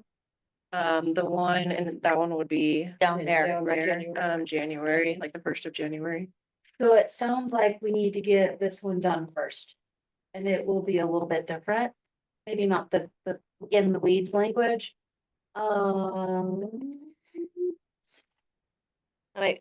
think if you could give us a ballpark Yeah. figure and then work out the tweaks of the agreements, Mm-hmm. that would help them move. Well, I think that stay on the 400 or are you thinking just, So it's gonna be 2 employees in that one home, yeah, Yes, nicer home, bigger, retain them. Instead of being 400, that should be like 800. Like cut them a discount at 650 or something since there's 2 of them employed. Yeah. Anybody think it like that? or straight 600, we're setting, I mean, what we do is Setting a precedent for the Yeah. rest, because then we'll have to charge 600 for the the new ones. coming in. the new ones coming in. what is it, Bridge? Sorry, I don't live here. Oh, it's right now, we can't raise that. They can get a 12 to 1,500 for, 3,000. Okay, so. but I mean, before the wind, I guess my question. I don't know, that's what I was charging was 600 for that That's what- 3-bedroom. I mean. Okay. So I thought that was That was fair. fair. I think to keep them and to get them to come here. I mean, I think we have a lot more to offer than that, but It's that's, like in line with the salaries though. Utilities they have to pay, right? But there's only propane and water, because that house is on propane. propane, it's not. They're not, they're trash. They don't have I guess I guess they got them all. They just don't have. I would say 600 and then they pay all the utilities. Vicky just sent the rental agreement to you guys too. Thank you, Oh, Vicky. thank you, Vicky.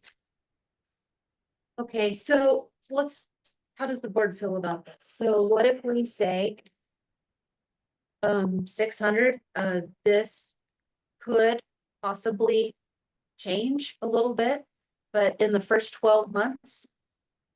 Yeah.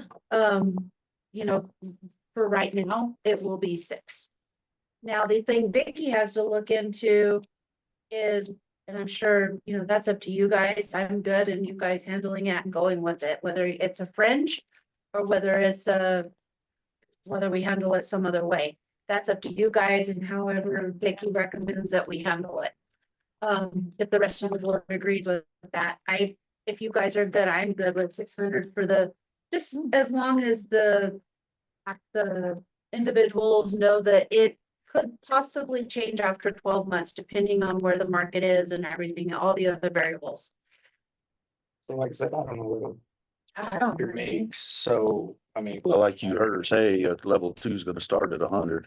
Well, that's Oh, with benefit. That's a benefit, I should say. Your- That's, So they're gonna your take home peers- 6. Yeah, Maybe you have 60, your 70. tiers are 55, 65, 75. Tier 1, tier 2, tier 3. Would be a It pretty should be, that should be perfect. Very. that's 100. Especially if there's two. And- making that. Yeah, deposits like first and last month. I mean, Yeah, because they'll need to know that too coming in. Okay, And how much do you want to do for that? Shoot. What do you do down there? nothing. We have to- I They think never- we yeah. leave it alone. I mean. Well, they won't have to file, they won't have to pay the deposits because they're already there, but if we were to rent the new ones, So that we have. Oh. one teacher We have Down there. I so can that we keep it at- Set a precedent. What is Right. it Collecting currently deposits. for? Is that what? it is? that's 400 down there. But I The still. deposit. Oh, no, they never have had a deposit. And I didn't have Is a it teacher. in the existing contract? A deposit We for have, the teacher. we have started this year, anybody new this year, we did require the deposit. It is part of the rental agreement. What we And how weren't much- sure of was in the past, if deposits were collected. Does it give a percentage or a monetary amount? It's 1 month's rent. Okay. Oh, Oh, okay. Okay. So it's not first and last month's, it's just first month's rent and then And a deposit. Yep. up with 12 or $800. Correct. Well, There are 400 now. I think, Goes I down don't think those. Oh, we I was can charge talking over about here, no. No, these people will have to come up with 1,200. But down there, they'll only have to come up with 800. Because I don't feel like we can charge them 600 down there. Oh, you're saying for their first month But- and then their deposit. Deposit. Yeah. Okay, I'm with you. Okay. That Okay, makes sense, so- ladies? That work for you, Brenda? So do y'all need that? Do we need that in? Motion? I would think yes. Yes, Just to protect them. yeah. And so that. And then we can always, Go look at the minutes. and then we can go back and amend it if we have to. Okay, I make the motion. That for. The one teacherage, the home. Next to the school. The newer one. That the. First 12 months of rent be stated at a monthly rent of 600. With a deposit upfront charged also of 600.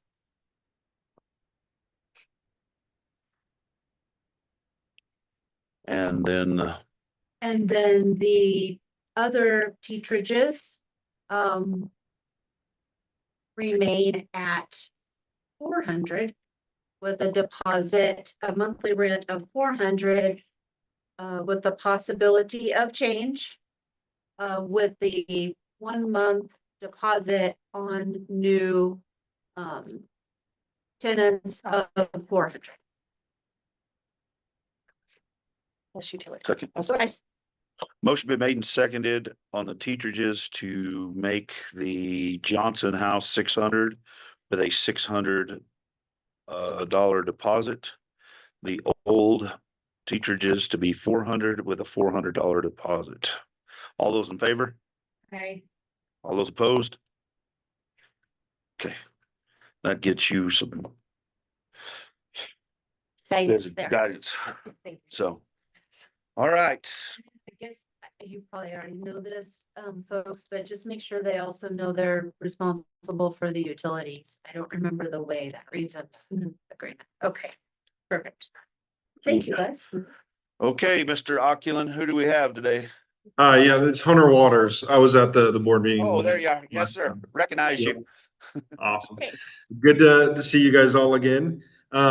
So I wanted to review a couple things with you because I think it would be important to understand the whole scope and what the different line items are within the job. So if I share, I'm going to share my screen. Are you able to see that? Yes. Yes. Okay, perfect.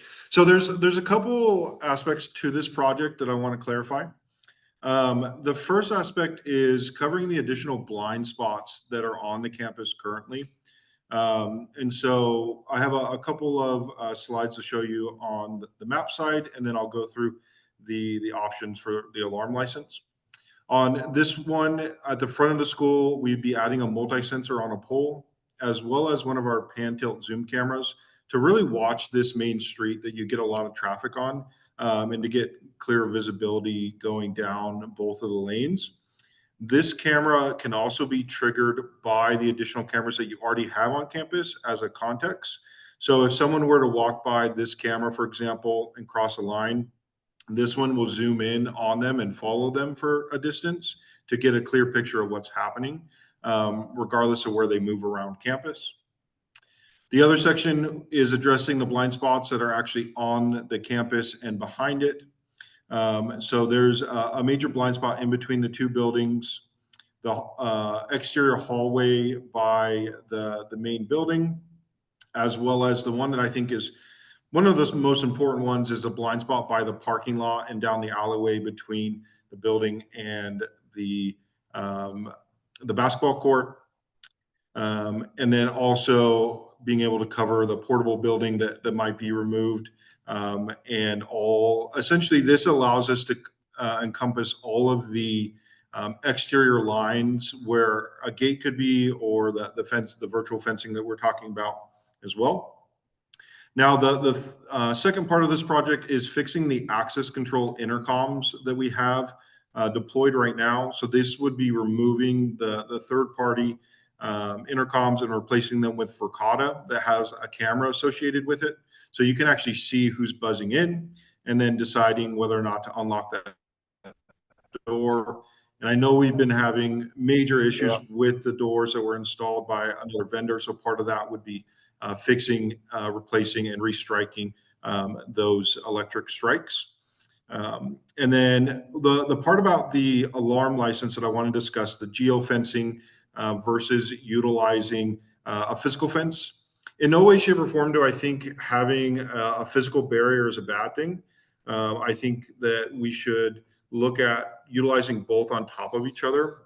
Now, I know we're in a rural area and response times are really important.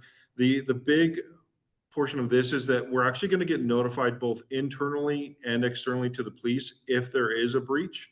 So regardless if you have a fence or not, this allows you to be aware of what's happening on campus. One suggestion that I'd have on this is it does have a large portion. It is a 10-year license associated with it.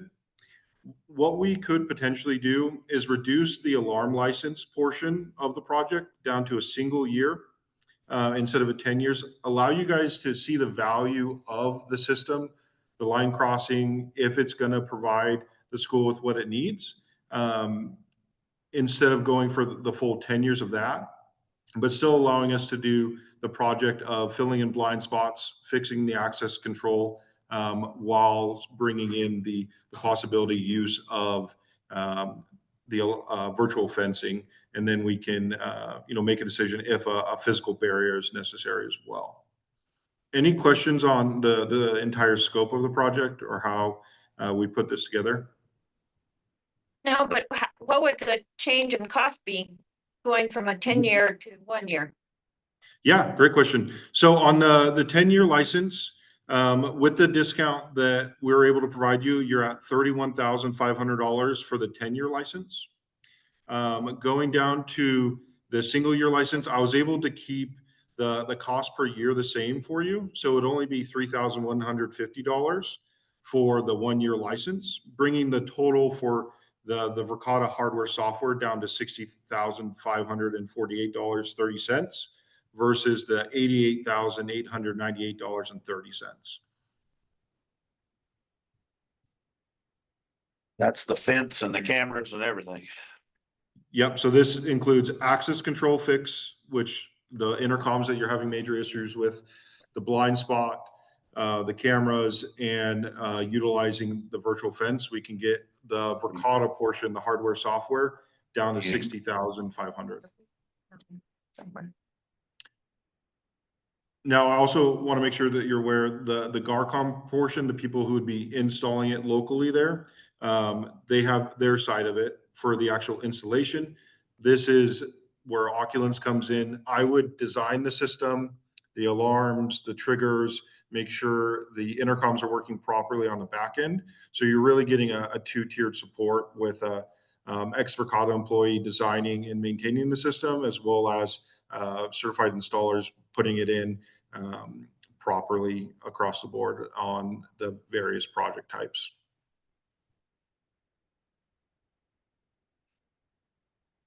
Is there a cost? Was it in that bid? Who's cost? With the cost? Can you go to your other one for the install? There you go. Yeah, I can't. you're Yeah. at, zoom in. You're at the I can't read that. 54,000. Okay. 60 and 50. 60,000. We did ask too, so I did ask Stacy, who's in charge of all of our tech, to come on, so if you guys have any questions regarding that.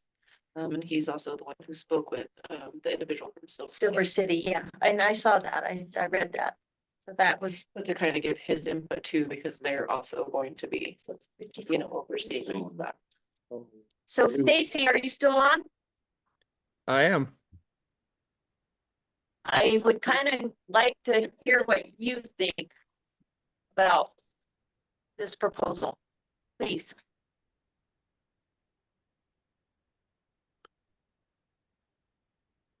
Can you hear me okay? I'm having, Yeah, now I can. I'm relying Yeah. on Starlink right now. I mean, it seems like great technology. Verkada cameras and stuff, they've always been pretty high end. It would be nice to get the alerts like he's speaking of when someone, you know, after hours or in the middle of the night crosses that boundary. Physical fence is always a nice thing too. I agree that both could be useful. I've never, I mean, the reviews and from the two different people that we got were, you know, very positive. One question I have was, did both of those installs use that GARCOM as the installer? Silver City has used GARCOM. The St. Cyril, we did ourselves in Arizona. So Silver City has utilized GARCOM, and then St. Cyril was a self-install from our local team. Okay. Okay, but they seem very happy with it. You had also asked about generators to keep this thing online for, you know, extended periods of time. And I've reached out to Generac, and they keep telling me they're going to, you know, pair me up with people that could give bids on it, but they have not found one yet. So I'm still waiting on that. But Well, Stacy, just on that, since we're on the Generac, Crystal Fuentes is she's the head of I don't know, she does all the bookkeeping for Zia Natural Gas, and they are a dealer for Generac. And then they get May Electric, so you might reach out. I know Rand already did. Yeah, we got a bid. Oh, okay, we did get Them, it. it is over the 60,000. So I did reach out to a couple more people. I did get a call back from, that's the only thing, is that they're out of the other ones that are on the CES website are from Albuquerque. And so I did reach out. I reached out to Fort River. Oh, okay. Wagner, DBL, Yeah, I saw those people to get quotes. Oh, okay. But I just wanted Stacy to know that there's, well, that's good. Yeah, I mean, sounds like you've already got it going, so I won't worry about it so much on that part. yeah, thank you. But I mean, the system overall seems like a nice, very nice system. I've never seen it in action. I've never had a geofence at any of our other districts that we support, but I mean, like I said, I have seen some of the Verkada technology, and it's usually very high end, so I'd assume this is the same. Okay, thank you. You're welcome. Appreciate it. So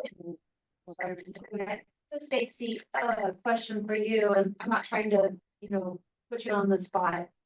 But you're familiar with the demographics, the schools in this district. Being very rural, and you're also a techie guy. So based on the response time, even though the technology sounds amazing, okay? But because of our other concern of the timing, so we're alerted, that's great. Probably would know beforehand with this type of fence that the hard, built fence. As far as when there was a breach, but they're in. And they're already moving about, the premises. So what is your opinion on that issue? From my military background, I like a hard fence. I mean, that's, I'd like both technology and defense, it's affordability, I'm sure, but yeah, I like a physical barrier, especially if people are on campus. Another thing in my mind, and I wish we could have them both, because this sounds really technology, and I know Ricardo has had experience with Ricardo where I came from in the utility, and they are great, and we are using the technology in our substation, so I know it's a good technology, but I guess I'll just have that concern of, just deter it, if you want to deter people first and foremost. Yeah, I agree. And yeah, and then secondly, having that barrier. Bad they do it all. Yeah, they can use that. Definitely have to look at it, the rest of Oculin plus Starcom plus the generator. Yeah, see, we have. We're gonna move the generator. I know that you would get back and down if we did it. Yeah, exactly. We wouldn't need it like right now. If we just went where the fence. Yeah, because the guy with Mountain View Electric, he already did come look. He found a perfect spot to be able to put it where everything was. He had done the facility before. I guess he went to school here at some point in time. And so he knew of a perfect place to put it, Yeah. Okay, what about, so is there, based on and I know we're kind of going down a different rabbit trail now, but the placement of the generator, can you also put a propane? I'm assuming it's gonna be. so yeah, was gas. gas. Oh, So that's what they were looking for. So there's a place for that to get, and it's not a safety issue or anything like that for that. Okay, gotcha. We found a spot where it's right next to the electrical stuff and also right next to the gas. And I'm sure he knows all the codes and the, yeah, gotcha. You're doing fine. Okay, yeah. So, do we have any more questions for Oculin? So, one part I do just want to make sure that, I touch on is that this one, the second quote, this is the portion for the alarms, the geofence, it's $3,150. The rest of the quote is for patching the access control and the blind spots within the campus, on top of it. I just want to make sure that, I clarified that portion for you guys. Which needs to be done.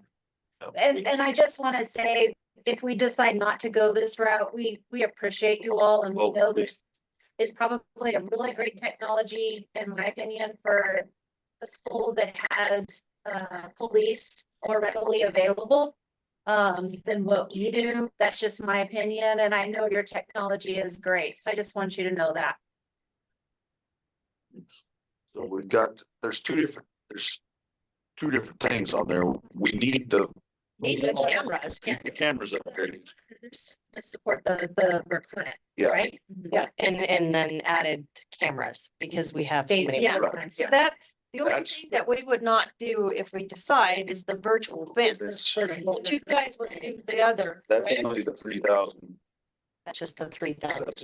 Okay, that's the geo fence.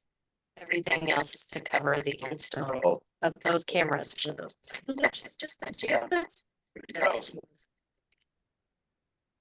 That's the last. Because we already have everything else installed, or will, with the cameras. Correct? Correct, yeah. So the license right here, the 1-year advanced alarm videos for 3,150, that's the geofencing portion, and that's on a 1-year license. Everything else on this quote and the Garcom install quote are to fill in the blind spots and fix the problems with the access control that you currently are experiencing today. Correct. Okay. Thank you. Yeah, of course. Nick, just to make sure I'm clear, sorry. So Yeah, this- she was going to reduce the license. Okay, on the geofencing. At just now we're looking at 3,000 for just the fence, so you take the full license off. And then adjust it by the 1 year, you add all those figures together and it comes out to. Yeah, the total, what's the total? I can do it cost? for you really quick if you want and show you the exact price without the license. Do you want me to do that really quick? Can you show us the modified quote and adjusting the license with or without the fence? Absolutely. Give me 30 seconds and I'll get it for you right now. Sure. I think the install is almost as much as the equipment. Yeah. We could do both. Yeah. And I know that Stacy had mentioned, like, the issue was with APEC and how all of that was put in there and installed. and Yeah. So that's what we're kind of having to, like, We're redoing. We're trying to fix. Now, Yeah. they have not cashed their second check. I don't know if that money, I don't know. It wasn't issued. It was issued, but they never cashed it. Or was it CES at least? They should have never got So it. it's still outstanding. As far as I understand. That might be a big question. That might be a Vicky question. It's my understanding was that second payment. So tell me, I'm sorry, what was the question about? Did you hear the whispers? I just heard that's a Vicky question.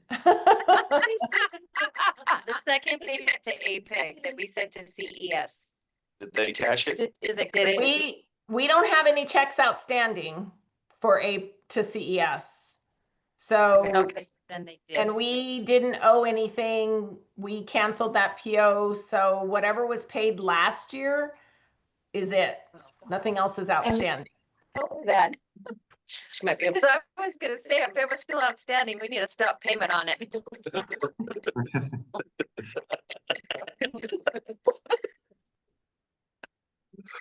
So Okay. here's the total for you guys. This is with the geofencing completely removed. On the Oculum side, and this is with the one GPA purchasing contract, the federal purchasing contract, $57,396.30. And that's without the alarms completely removed from the equation. Let me take this out. Which means the virtual fence, right? Of the fence, yeah. Correct. Yep. Okay. But then that 3,000 would be an annual, we would have to pay that annually, wouldn't we? Correct. If you wanted to do the geofencing, you would pay it Right. annually, or you could pay a 10-year license for it. The other thing that I'd have to twist some arms at my old company, but I could probably get you guys a trial of the geofence for 30 to 90 days before we did anything along that lines. I'd have to go convince a couple of people to allow me to turn it on, but I could accomplish that for you guys as well and let you try it for 90 days before you decide to purchase any amount of time on that alarm license. That would be great. Yeah, that's me. I think that's a good idea. We could That's even very good. portray, like, even do like a crisis thing, you know? Like, steers, they come on. What are you talking about? Assuming if we were to do both, I like the trial idea. That would be on the exterior, this geofence would be on the exterior of our hard built fence. So we would know, based on how that could be set up, we would know before they actually tried to pry into the fence or jump the fence, or we would know. I'm assuming that would be the setup. Yeah, so there's a couple different ways we can design it, and it really has to do with when we sit down and I start implementing the system for you. There's two major types of alerts that pop up on the geofence. There's line crossing, meaning when someone breaches a barrier we don't want them to breach, that triggers it. or loitering in a specific area. So, and we can stack those on top of each other. So essentially, we can draw a line crossing on a hard stop where we don't want anyone. And then if someone is hanging out in the parking lot for more than, call it 30 seconds, we can, customize that timeline. That can trigger a separate alarm.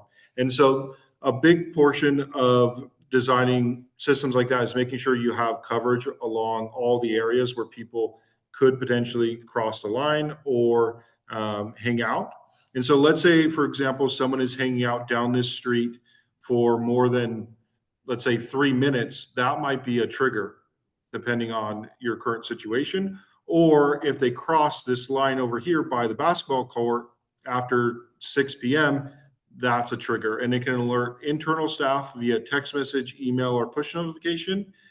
And then if it is a specific area, let's say here, and we definitely don't want anyone crossing this line, my team, let's say it's 3 a.m, my team will review that, make sure it's an actual person coming across that shouldn't be there. And then that's when we can dispatch police and verify that you're not going to get charged for false response, because we're actually physically verifying that someone's crossed that barrier and they shouldn't be there. And we actually need police on site. So you're not going to run into any false alarm type scenarios on this platform. And I think it would be excellent to have a 90-day trial of this. I just have to kind of push the envelope over at Verkada to get that for you guys.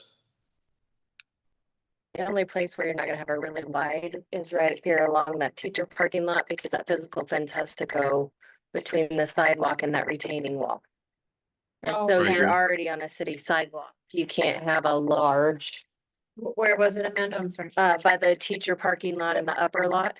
And that fence is gonna go right along the sidewalk. So you're not gonna have a huge barrier where you can have what you're envisioning, somebody Oh, I'm sorry. stopping somebody before they get to the fence, only because that's already on a city sidewalk. So that if they're walking down the sidewalk, it's gonna be alerting them all the time if you set it too far out from the fence.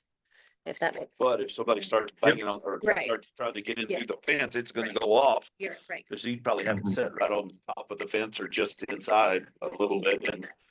Like, Yeah. put it, out to the street, but you could put it on the other side of the fence. And Yeah. jump over there, falling up on that little wall. Yep, and that's why we use both line crossing as well as loitering. And I will go into the system and design it for you guys to avoid those situations and make sure that we have adequate coverage in the right location. So on that area that you're talking about, we would utilize a line crossing instead of loitering. And then on the loitering side, we could set it to a high threshold. So it has to be over X period of time before it sends that internal alert. And then we can have different responses based on the alert that's tripped. So a loitering alert will trip an alarm that maybe goes internal. And then all you have to do is pull up your cell phone, open the text message, and you see the footage or on the email. And then if it's a line crossing that's closer interior to the school, that's when it can have the immediate emergency response with the trained individuals who's actually dispatching based on criteria, right? So we can reach out to you, set all sorts of different responses. And the important part on a system like this is that it's getting designed by someone who understands it and has deployed it in the past, because you can have the best technology in the world, but if it's not configured properly, it's not going to operate the way you need it to. And that's really where Oculence comes into the game for that. Oh, yeah. Sure. Yeah, you just unmount the cameras. Yeah. And where you need them. Okay, cool. Thank you. Yeah, of Appreciate it. course. Yeah, all we gotta do is come up with $500,000. We got 100,000. Yeah. Already. So we need 400 more. Second. Not gonna happen. Yeah, I think we have it between capital outlay monies and win monies. We should do it. What do you think, Vicky? She's shaking her head because of, with that fence Yes, being 388. I agree. 120,000, go ahead. And honestly, that win money is, I mean, yes, there'll be some reoccurring expenses, but the best way to spend that is on big capital projects like this, in my Yeah, opinion. it's safety. Um, Yeah, and it's safety. yeah, There's land. It's $1,100,000 Oh, is yeah. the budget. And then what we actually balance payable was 982,000. But you know what, for the safety of our kids. And our. and if you can highlight that in your bond stuff, that this is what's being allocated and prioritized, and this will continue to help fund those things, like that's, you And with show most of what it, we're already we both- investing, right? Right, you know. yeah, we're already trying to do what's right for our kiddos. Exactly. Yeah, okay. I felt like just looking at it, we have enough between wind and capital outlay and the 100,000 we got, that we just got. We can do both. I mean, I think we can do the real fence that this guy's talked about, and then this. I did send that quote to your email. So Okay, I don't, right. So I make a motion. Well, we can only vote on the oculent. We don't have Yeah, the oculent. fence, I'll have the other. fence on there. Well, because too, we have to wait for our approval from PSFA. Oh, okay. Oh, okay, yeah. So I is, COC. I want to wait. Yeah. Until we see that. You don't want to get the oculent started, because it's gonna get the security. Motion to approve the existing punch list items that need to be completed from the last install, and to do the maintenance and replace the items that we already knew needed to occur.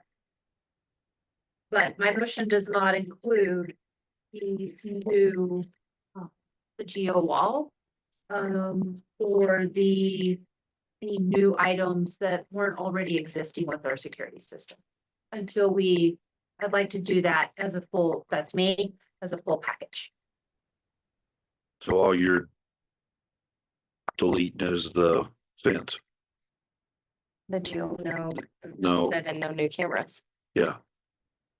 Yeah, I think that would, we would do A different quote. Yeah, we're gonna need a different quote then, if that's what you want to. Okay, so let me ask a question. My motion's still on the table. This 100,000 that we got a bond for, that we approved, when is that money available? As soon as we get this approved, we should have access as soon as it routes through PED. It's taking about a month on bars right now. So it'll be available mid-December. And then we'll have to do a request to obligate first, and submit the quote to PSFA. And once that's approved, then, I mean, there's still a couple of hoops to jump through. So I think we're safe in terms of not adding value if that's what is being thought about, so that it doesn't affect our rankings. I don't see us being able to get started with this until January, unless things move super quick with PSFA. Oh, I didn't say, is Oculent, are you still on? Yep, we're still here. What would be your timeline of getting started? Could you push it off till January? Yeah, so there's the two sections of it. Obviously, there's the break fix on the current problems and then the new installs. Right. The pushing off to January is acceptable. The price will change because Verkada's raised their camera licenses by about 10%. So that's why we pushed for locking in before the end of the year with you guys. The install portion can be delayed, but we could purchase the equipment and the software, and I could start designing it with your current system and utilize that trial. And then we can wait to fund the Garcom install that's on top of the break fix. So we could do the break fix, the hardware, software, order with the discounted pricing that you have, and then utilize a purchase order next year to install those cameras. I think we could get the purchase order probably before the holiday. I think we can get that done. That way you can still get the order in, correct? don't think it'll be sooner than before Christmas that we can get everything approved through PSFA. Correct, But yeah, in the and that'll work as long as we have the hardware software portion Okay. ordered, just not the install portion. ahead, That I'm one sorry. we can hold as long as you need. Okay, but Vicky, can't we use other monies and not have to Sure. worry about the 100,000 till 100%. later? 100%, yes. It doesn't have to be that 100,000 that was just awarded. Use the 100 grand on the fence. Yeah, and then we use the 100 grand on the fence. Okay, I amend my motion. If I can do that. Yes. I amend my motion to the following. I move that we approve the quote with the amendments to the licensing that will be submitted from the 10 years to the 1 year dollar amount. And the 90-day trial with the geofence. One quick thing, so the 1 year license, we wouldn't need that license in there. I can just get you the trial without the license. So it would just be the standard camera licenses that we're approving. The 1 year is on the geofencing side. Okay. You just want to make sure Okay. that is understood properly. So you want to need to approve the 1 year. We can do that at a later date after you guys have tried it out and are comfortable with it and think it's the right response for the school. Oh, okay. Yeah. So it would bring the total of the hardware software to $57,398.30, Right. down from the $88,000 that was originally proposed. Yep. Excellent. Yeah. So we're still talking. It's just kind of something like our problem. So I'm not gonna put it. Yeah, so this is just for. Just opulence. Opulence, yeah. Yep. Want to make sure. So we're just gonna get him the money so he can order the stuff and then afterwards do GuardCom with the 54,000. Or if you want to add, I mean, like you can do that too. If you also want to add approving the GuardCom quote, you could do that as well. I just do it all at one time. Get it over with.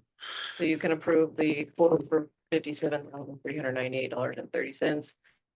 Along with the quote for GuardCom. Which was We don't have a new bird. Yeah, it was in there too. That was on It was- yeah. It was there, it was 54,000. So Or something. Was it, what was the GuardCon quote? Yeah, I'll Was pull it up 50? right now for you guys. It was $54,206.25. And that's on the Region 19 purchasing contract as well. So both of these are on purchasing contracts for procurement. Okay, I want to make sure I understand the license situation. So Yep, so I can run through these line items really quick so that we understand the full scope. So those are I'll start with the quote that we originally, that I brought last month to the board. So this is the 10-year advanced alarm license. This would be 10 years of that geofencing capability within the cameras. What we were proposing doing is removing that geofencing completely out of the quote. And so our focus are the new edition cameras that fill in blind spots, fixing the broken access control and intercom system that was installed by another vendor. If we approve this quote, then I can get the alarm license on a trial for 90 days for you. And then that way in 90 days, the board can decide if it was worth utilizing. And then we can decide if we want 1, 3, 5, or 10-year licenses associated with it. This includes licensing for the intercoms and the additional cameras that are fixing the problems that were left by the other vendor. And these line up with the 10-year warranty that comes with all the hardware from Verkada. So you have the license and the warranty for. Took the license out. That blank spot is as the license out for the geofence. Yes, what sir. was the amount? 3,000.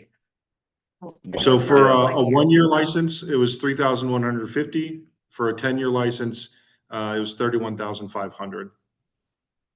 So it's about $3,000 a year for that virtual fence. So you're willing, I understood it, that you're willing to give us a 1-year license for 10 years. No, No, no, that's No. why I was like, no, great, okay. no. Because I thought the money doesn't. Sorry work. about that confusion. That was my fault. I was like, let's go. No. We usually want to, I should try it, like, no. Come on. Yep. Normally, the 1-year license isn't a direct like 1 to 10. It's more expensive per year than 10-year. But what I was able to do is get the 10-year cost of this license on the 1 year. So maybe that's what I said that confused you. I apologize. Okay. But so essentially, this quote is the one that I'd suggest doing.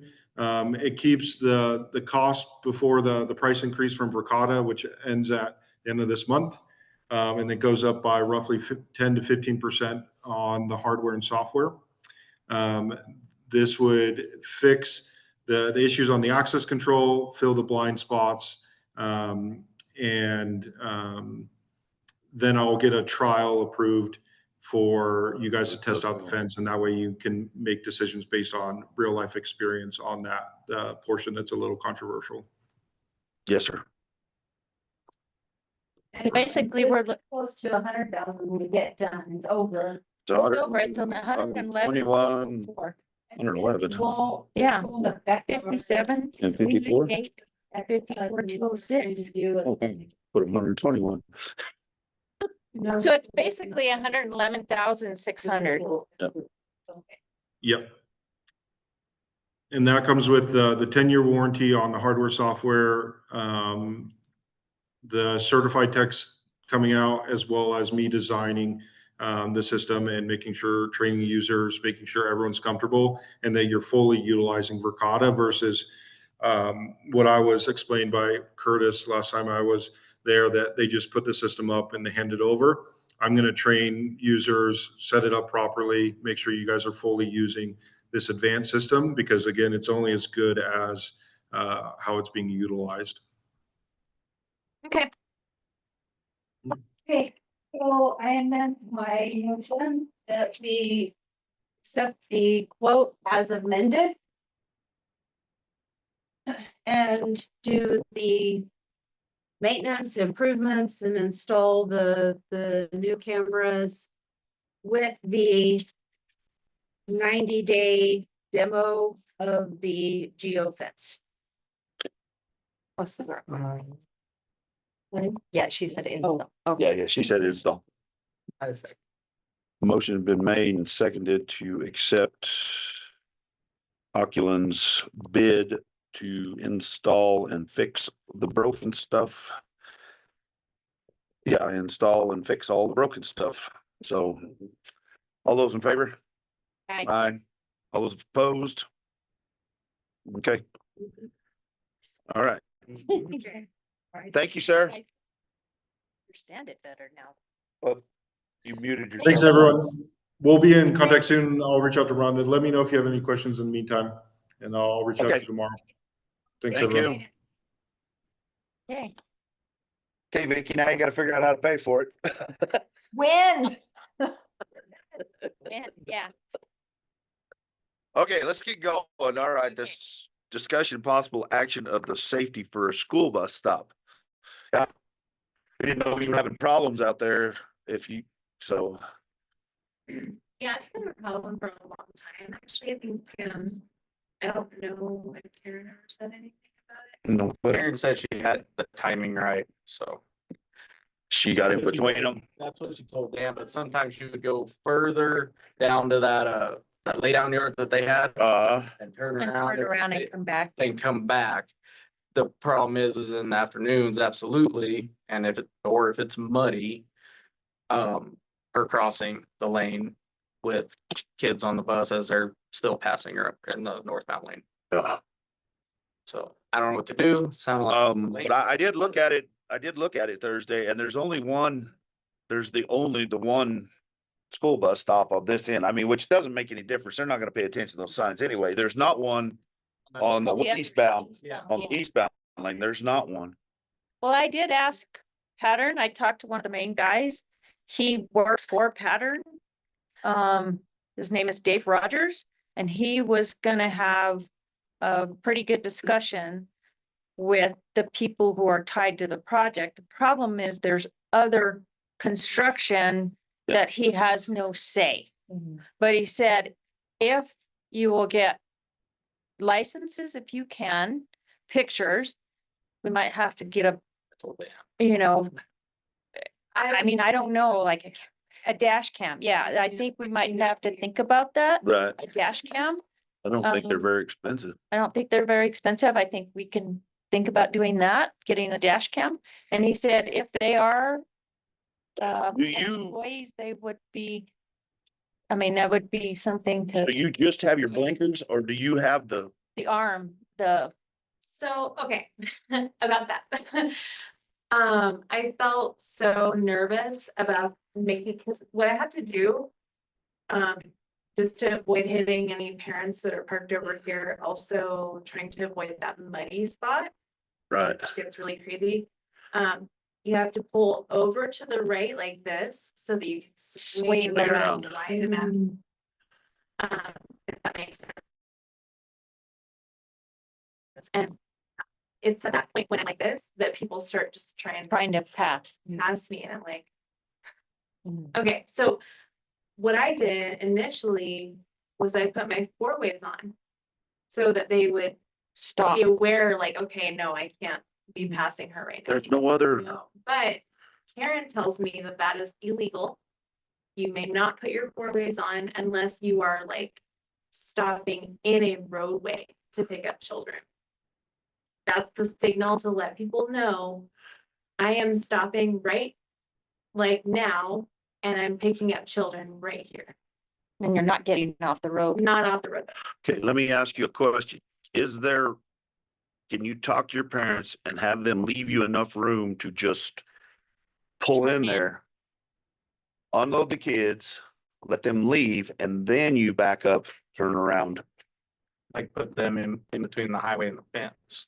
Or Right. put her where she could. I mean, have her, if she's got to pull up to the cattle guard or whatever for room to back up and turn around after the kids are gone. Yeah.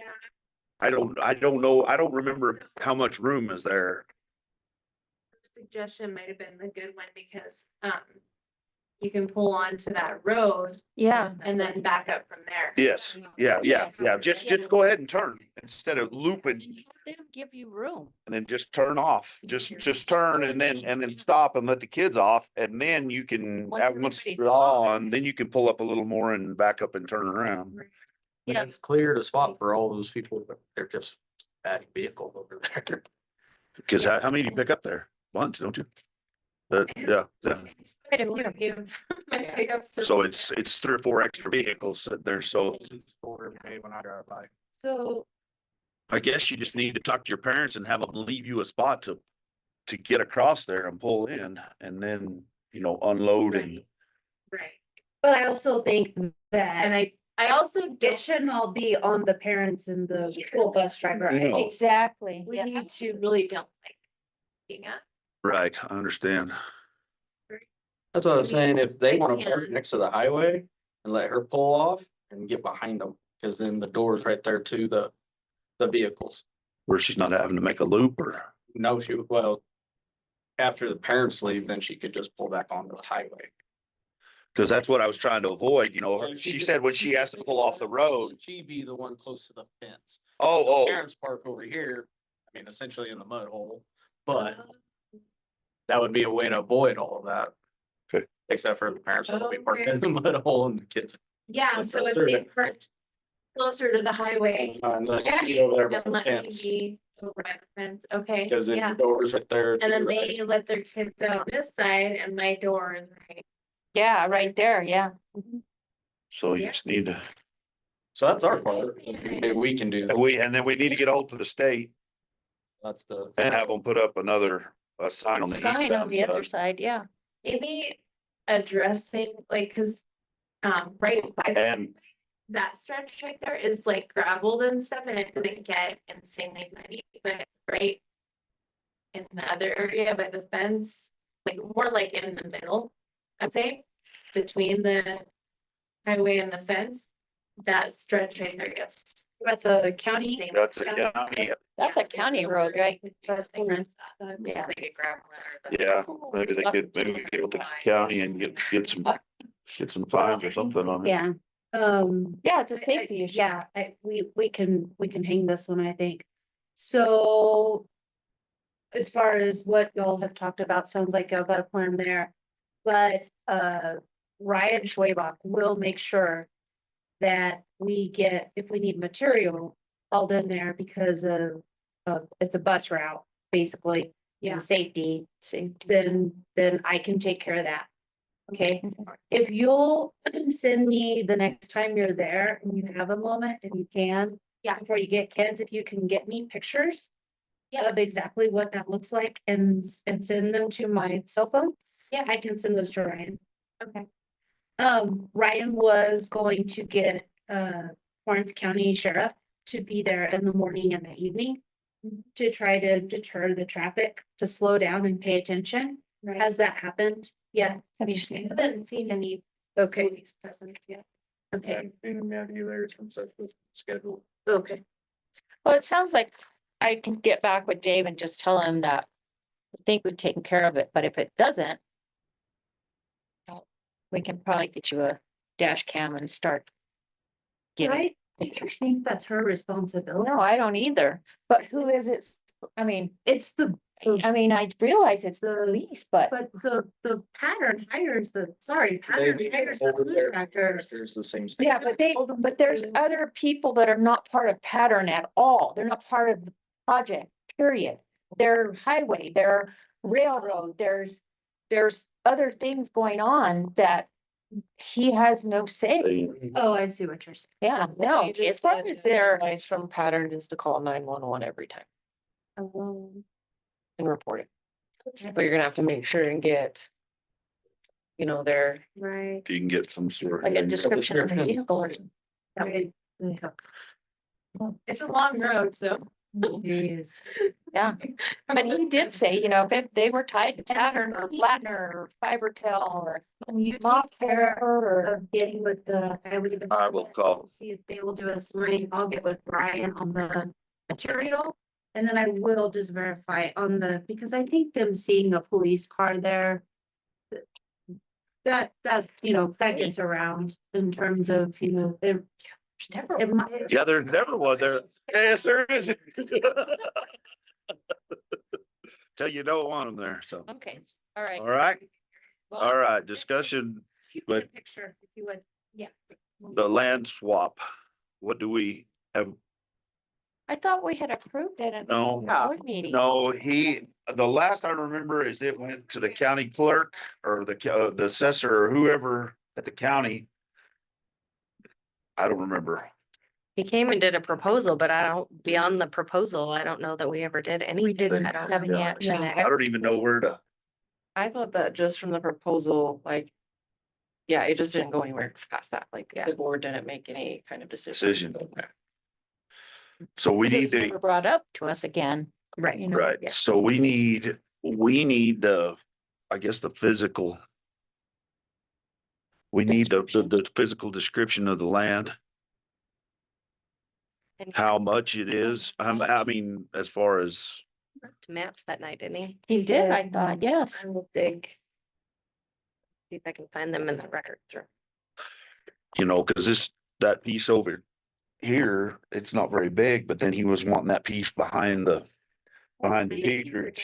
teachers. Sorry. So I guess we just need to, We'll get that. We just need that information and then we can act on it. yeah, Can't even remember. I think that was the first meeting. Yeah, exactly. Last November. Time ago, yeah. And if you can't find it, saving you time, everybody's wearing a lot of hats right now. I would just recommend reach back out to them. Yeah. And say, we are so sorry, this Cause he's probably still got them. I'm sure This he with does. everything else, we want to try to honor the conversation. Can you send us your thoughts again? Yeah. And so we can all polish up on that. Okay. I mean, if you find it, great, but yeah, Yeah, if you guys can. or if they want to come. I don't even know. Visit with us again. Yeah. We're gonna have to have it appraised and everything. That will. Yeah. That appraise will make about. No, they never They even. might not still be impressed. Oh, no, they are. They They've hit me up every time. Because Every they- time, yeah, so, okay. They approached me on it. I was. Discussion and possible action on policy for community event scheduling. This is Kyle's. Think with our new safety culture we're trying to do, we cannot have community events on school time. Just inviting the public to something that we're trying to kind of keep them out of. It contradicts what we're trying to do. And it's not about anybody's events, it's just, we have a Friday off. Mhm. That the And community Saturday. can utilize this area. So that was my thought. I think it's a policy change to make a rule against that during school hours, community events. What do you guys think? I, I mean, it's always been that way, but it doesn't mean that it has to stay that way.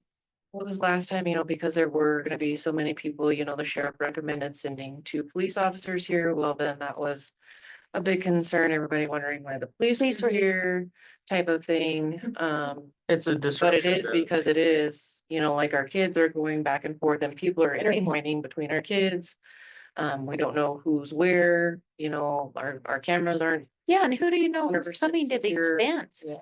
Yeah, it's not just, our parents coming. Yeah. It's everybody from. and from all over. Mhm. Yeah, And people could use that as an opportunity. community, yes. It's not necessarily the ones that are here for the So right do we need a reasons. motion to change I don't even know if we have a policy. It's just always been done that way.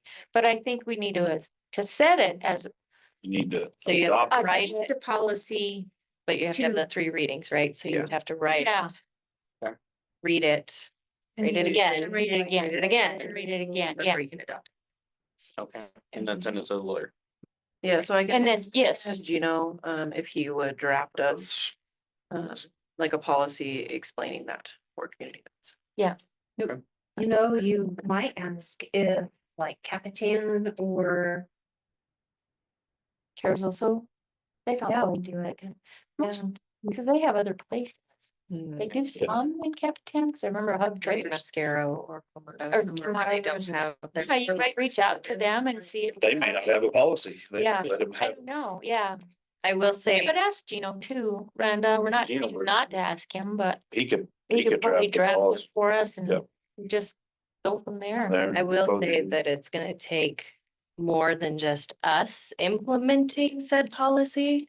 And that's gonna fine. cause a huge, and I'm okay with the conflict, Now- whatever, but it's gonna take more than just us implementing. We're just talking Yeah, during no. school hours, correct? We're just talking. So if it's after school, yeah, Like our kids, if they have sports or something like that, as long as they're completely cleared out.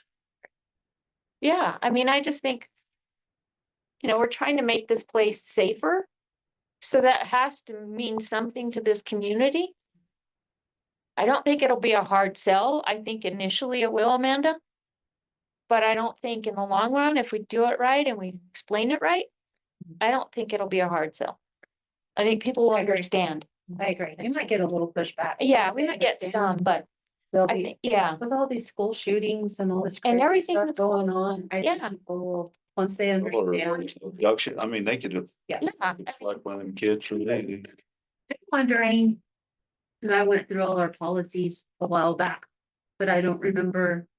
I know. I slept to it that night. Again, no. The 3 meetings wasn't enough.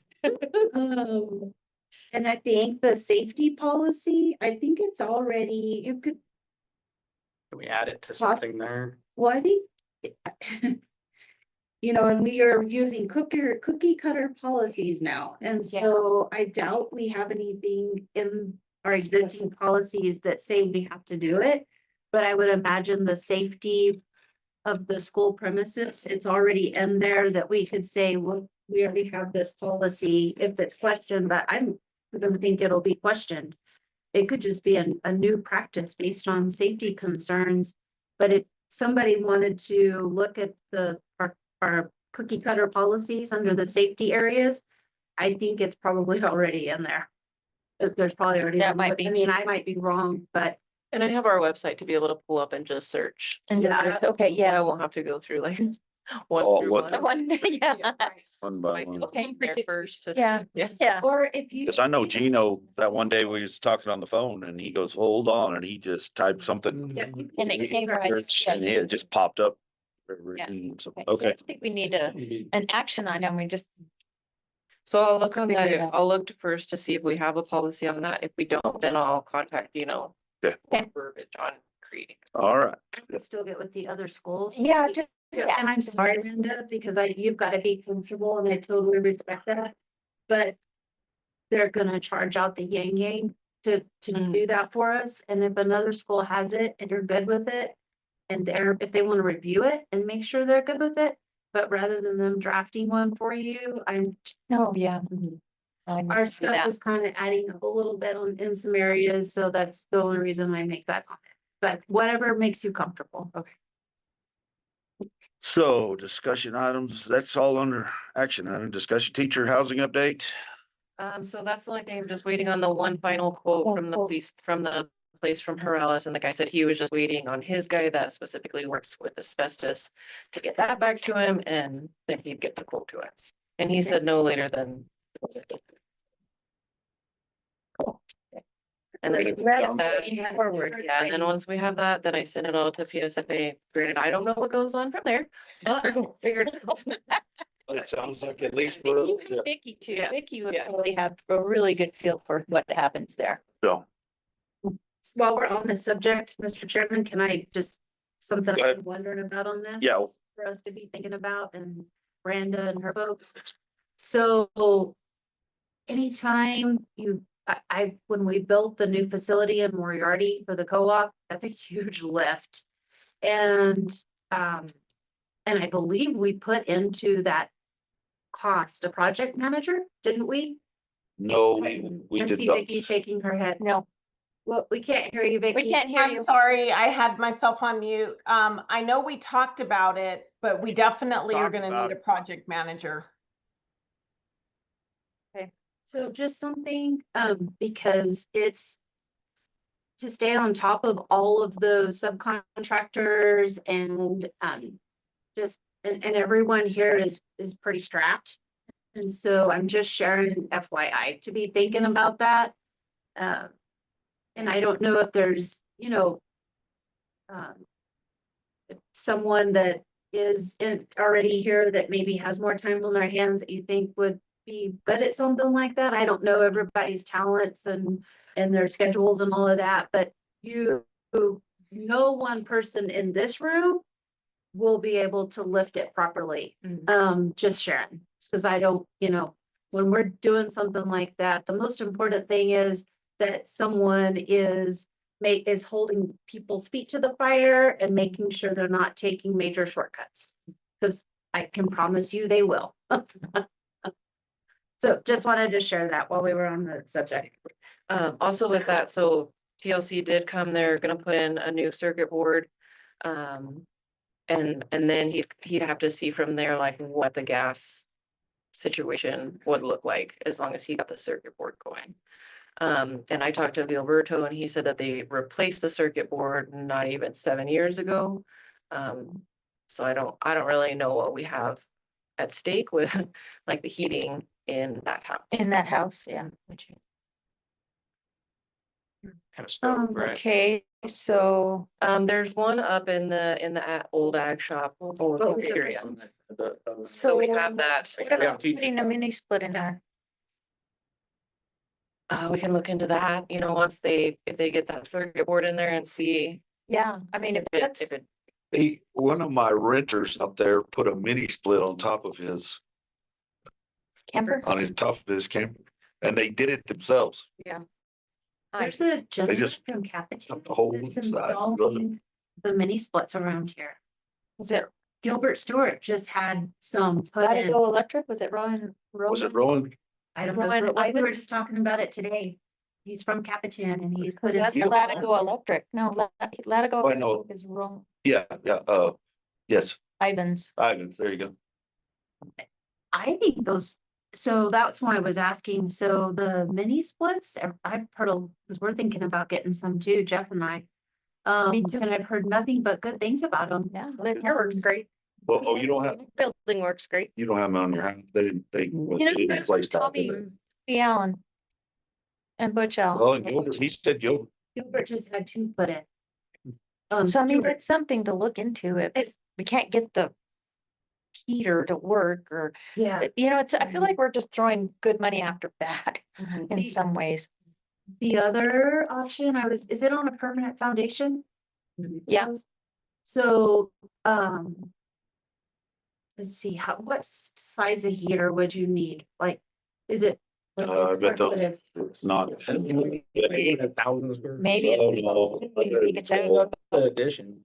Yeah, it's got that garage. It's the biggest one of all of them. It's a three. The way it's laid out, you'd probably almost need two, Two. because you've got Yeah. the master bedroom, living room on one end, and then you have the other two bedrooms, bathroom, dining, So- living, I don't know, and the kitchen, but I don't know the cost of a mini split. I don't either. So an ETS unit, those are electric thermal storage heaters, and I have two at home and the co-op would, if you call and ask for Curtis Belcher at the co-op, if you're interested, this was another option. Check all options. And it also comes with a special rate. And you can program those. I'm thinking of this for financial in helping people that come here to work too. So I love mine. And so I'm on a off-peak rate when it charges the bricks.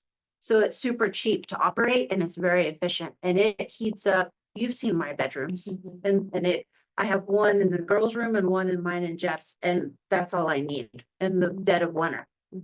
And so you can program them, you get a special rate if you have one, with the co-op. And then you can program them to heat the bricks on the off-peak.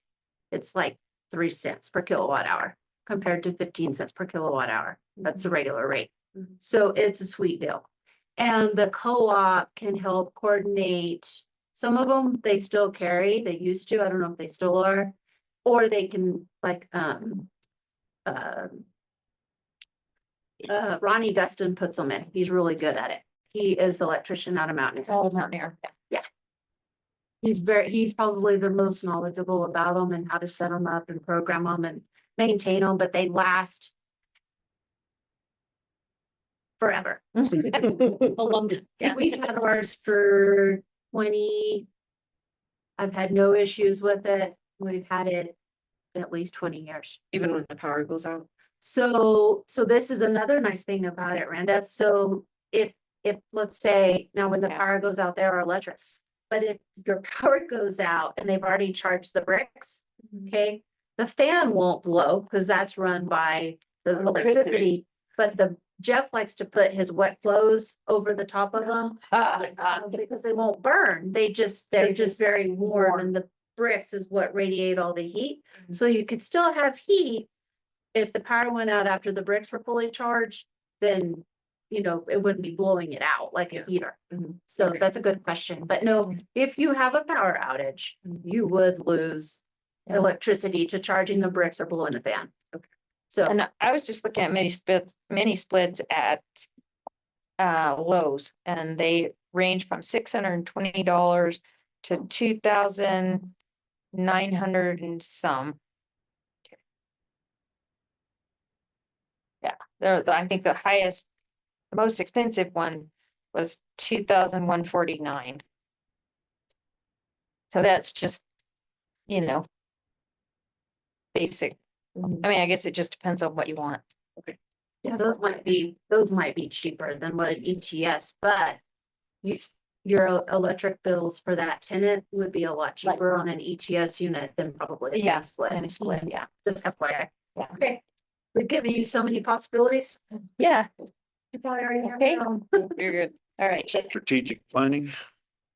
And so that's the comment that I made earlier, just that David Chavez asked if we could, if you guys want to come up or, you know, just look at your calendars tonight and send me a couple dates after the strategic planning that we. The 19th. Okay, so it has to be after. Yeah, after the 19th, or that you guys would have for 4 to 5 hours. So I guess dates and times.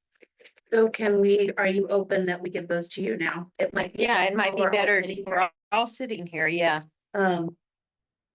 We got Thanksgiving that next week, so. How quickly, like, where does Yeah, mess them up as far as how long can we wait before we start messing up the deal? So he did say, oh, that one was, I took that paper off because I drew all over the side of it. Because he did talk about, like the first of the year type of thing. He would kind of come back and finalize everything with us. So I'm guessing he's thinking like in December. December sometime. Okay. So were we still gonna do the board feed on the 11th? Yes. We still need to do that, right? So we have to figure that one out, guys. Or maybe the week of the 15th through the 18th, if that's. Yeah. I don't have anything. For 4 or 5 hours. When is our next? Our next board meeting is December 10th. The day before. If you keep your agenda short, you should cook together. Well, I know. The 11th. I'm going to be incapacitated that week and for the next 6 weeks after that, so Goodness. I have surgery on the 8th. Okay, okay. And you said for how many weeks after? Well, I mean, no, as far as I will miss the board meeting on the 10th Okay, because I'll probably still be in the hospital. okay. Then after that, I can, I just can't lift anything. So coming to a meeting with him Would be 15, 15, 16, yeah, any of those. any of those days is good. What about you guys? Pillows or something. I'm open. They're all 5 to 6 hours. Yeah, Yeah, as long as it's after 3. we'll have to see how. Well, I'm just looking. and see how you Is that feel. gonna kill our time? Like, I can probably take off a little earlier if I need, but. No, it should be okay. Okay. And we'll just have, like refreshments, as he called it. He said, are you having refreshments? And I was like, You want to do it on the 18th? That gives you enough time to. ordering pizza. Yeah. Yeah, the 18th fine, so it doesn't matter. It gives you some time to like have a little more recovery time. Days, The days. 18th is Thursday. It's only a half day too. There's, oh, perfect. 18th, okay. Yeah. So I was looking at Brittany's basketball schedule. Yeah. I'm open on the 18th. Okay, so I'm gonna do strategic planning. What time could you be here by? 3. 3's, it's never always a guarantee, but it's pretty. What's his name? Okay, David Chavez. I'm just gonna put DC And you'll call. and it will be at 3 o'clock. Yeah, I'll send you a calendar invite too. And you need to post it as a meeting Yes. Mhm. or whatever you want to call it. Yeah, and I have my other paper, but he told me what to. What to put it, what to call it. And we're Okay. shooting for 3. 3 o'clock. Workshop, isn't it? Yeah, Probably or workshop or something, a work session. So like 3 to 7. Yeah, we might need refreshments, so maybe may get hangry.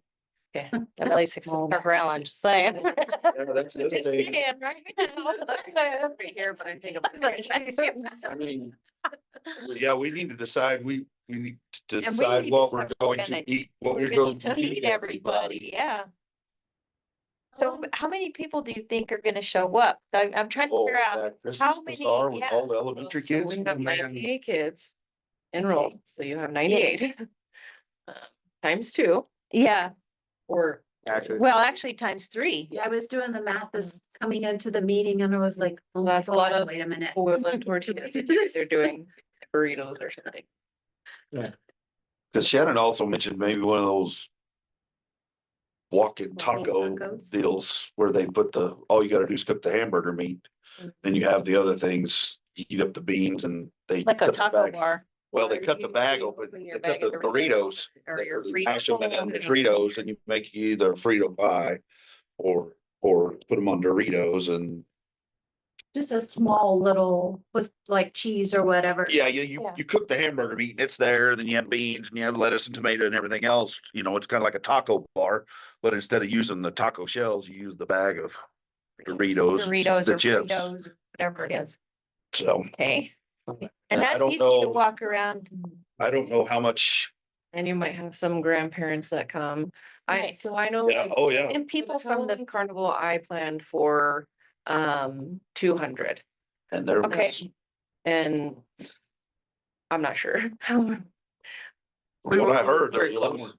There was. It was there fairly enough? close. Yes, there was enough food. We did have extra. We may have had like 25 hamburger patties left over. Well, that's not. Okay. So based on what you're explaining, Cody, how many, like, how much hamburger would do one serving?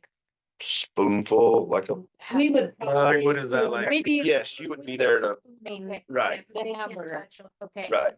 okay, so a little, not to be greedy, but that'll be probably our biggest cost is the beef. Well, I'll donate a bunch of, some of it. The hamburger meat. You don't have to donate all of it. Well, I didn't say I would donate it all. I said I'd. Donate some. I don't know. We got, What's a spoonful? Like So let's 4 ounces? It should, like, if you look up like how much ground beef Pound of ground beef. per pound, or how much ground beef would one person eat in? or what a serving of ground beef. Okay. Yeah, I could say I'd donate some to the cafeteria. What the serving of ground beef look like. So I don't know, yeah, if we could find those. I'm thinking, It's not the size of a deck of cards. Think of the beef in your diet as a side dish, not a main dish. Yeah. Probably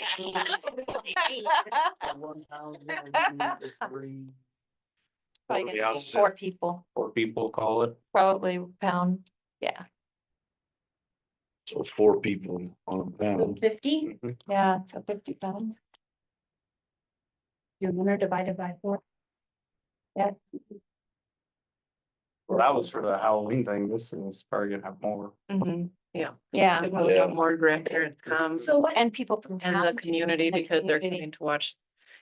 Because it is open to the community, that's something also to remember, because we want What's- them to come back. Vicky, can you look real quick to see what the board has for to spend? Our line item We in could buy operation, some with the- I mean, I can also, yeah, if, I mean, that's just, fine. I'm just asking, because I Yeah. just wanna know. it's getting on up there, not that I don't Yeah. wanna do my part, but Are you it's gonna getting up there. register? Who's going to the? I am, you know, but I'm Do I registered, need to right? register already? Mhm. Do I need to register? Yeah, you have to register, and I think Nicole can, whatever she did with Barbara, she booked. Put a her- peon and Where'd you put her? I'm staying with my cousins. Oh. Cause Embassy Suites didn't have, they had No. only a room for Saturday or something. Yeah, we stay up We stayed at the pool and it went- I can find you in that room. yeah, close there, right there by the airport. And There's you- a nice. Do you want to register? Do you want Nicole to register you for that? And That was to the question. Will you register me? I would appreciate that. Thank you.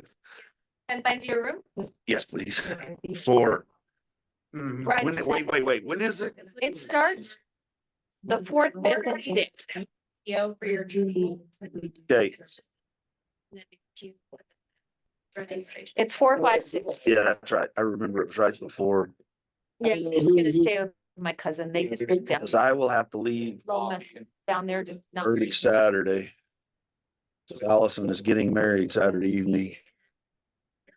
It's the same night as them. A kid named Lois? We do Christmas. And that's also the cash party, yes. This is all the same time, right? Yes. Yeah, there's gonna be a Aunt is gonna come visit. Yes. I don't know, they're gonna do it all up there. And maybe it would be better to, because of the numbers. And this could get a little costly. And if they're gonna be doing that down at the fire station with the hot drinks and stuff. What do you guys think about Pastries for all. doing pastries and well, it's something to remember, so we've already sent out flyers. Now. I got one from Clyde. It's already going out to the community, yes. And it's also kind of like a lengthy thing. Okay. Because since now they're like not just doing, since we actually have like a program type thing. And then the light parade is afterwards. I mean, I don't think the light parade's probably not even gonna start till like 7:15, 7:30. Okay, so let's just do them now. What was is Vicky still looking? Yeah, Vicky was still looking for our, Google says you'll need. the, So What's what our- is it that you're wanting balances on? To the do board- what? what's our Is it budget for for board? food? This feed, yeah, for food. Yeah, This is there's, go- I mean, we have in your function. Just have training and, we just Yeah, have but- training, and professional development, right, or, rooms, lodging. Right, but there's in that line item, there's in that function, there's still about $2,800 that is unencumbered. And then we also have some activity accounts that have been dormant for many years that have like $150, $200. We can find money if you need to, Do a little bit of it, Yeah, but. yeah, we can help. Yeah. We can This can is find gonna money be- for that. Yeah, okay, thank you. Okay. Mhm. So I have no problem like working and cooking and I have no. Yeah, I problem don't with that. either. I was just thinking, this is getting a little bit larger than. Yeah, it was a little bit bigger than we had anticipated. Okay, all right. But I think the four of us can discuss. And if you want, we can send out too, we can send like RSVPs out to see, to kind of get a count, but at least you'd have a closer idea if that's something that you want to do. Cause I sent out kind of like a survey to find out like the date that parents would prefer. And that, we got quite a few back from that. Yeah, and I can't see anybody that, you might look at that number. Because I bet you, nobody's gonna say, I'm not gonna eat, No. you know? Not if I'm here You before 8. ballpark, how many you got back? Cause that's you got enough on your plate then. So sorry, what night did you say it was? December 11th. So, December 11th. I'm pretty sure that I have that on my calendar. Yeah, board, have it as board feed. Okay, yeah. yeah, so Might need to make a Sam's run or a Costco run or something. We have to get it, like, just do a PO. Yeah, we could ask Vicky for a PO for all that, right? Just, yeah, okay. so Vicky, what's that instrument on your wall back there? That's I think it's a sitar. My son is a musical person and that was, I think my daughter got that from Africa for him when she went on a mission trip. I don't know exactly what it's called, but it's a funky guitar type thing. Yeah, sitar. Some of them thought it was a paddle. Well, I have one of those too. Okay, well, You hand that to. Okay, so on the mill deal, let's get a plan really quick. So, Barbara, I'll just address the board. I'm good in making a Sam's run if you want to go with me one day. yeah, If you can plan on get that. a PO Yeah. and get our dollar amount, then you and I can go to Sam's in Roswell, and if the rest of you are okay with it, Yes. and we Yeah. can get all of that stuff. yeah, Vicky, can you put in a PO for me? Yeah. Do you want it as a reimbursement to you or? Yes, Okay. that's fine. Okay. that'll be And fine. how much? You know, 500? I think an old petite lake. not to exceed, Yeah. you know, not to exceed, I don't know, 1,000, Okay. 1,500? Cause I Okay. don't know, I'm gonna say 2,000. yeah, I would say, yeah, make it 2, Oh my. not to exceed 2. Nobody else wanted to go to the thing. Can you get mine in before that people? Oh, we're gonna find other monies than that. We can use other monies. for this. Oh my. Okay, thank you. Okay, Yeah, and then we'll figure it out. If you Yeah, think for like each meal Thursday would be night, Friday night. $5 per person, and if we have 300 north of that, that's $1,500. $1,500, yeah, let's do 2,000. Okay, Cause we just thought of the meal. Are we just gonna provide water? I think we should. That's what we did. I mean, we Just had water, leftover yeah. folks from something else and those were gone in like seconds, but I. Yeah. Yeah, no, we're just. Water or Just do water. like we have They limited. spill it, but I need to clean it. Little. Really? Yeah. Just to be able to- Well, if yeah. they're walking around, the water's gonna be nicer because if you spill a soda or. Yeah, it's gonna be a mess. You mean, it's gotta come run in and. Yeah, no. and Clean and. No, Because, sticky yeah. stuff, no, just Okay. water. all right, Okay, so we'll get together yes. and set a date Set a date. and go have fun. Yeah. All right, I move to adjourn. A second. I hope everybody was done, so. Yep. Motion been made and seconded, we adjourn. All those in favor? Aye. Right. All right, thank you, guys. No, it was Here's your fun. big clips back. Yeah, thank you, Vicky. I know it was bye, long. thank you. She's got a long ways to go home though. Yeah. To bed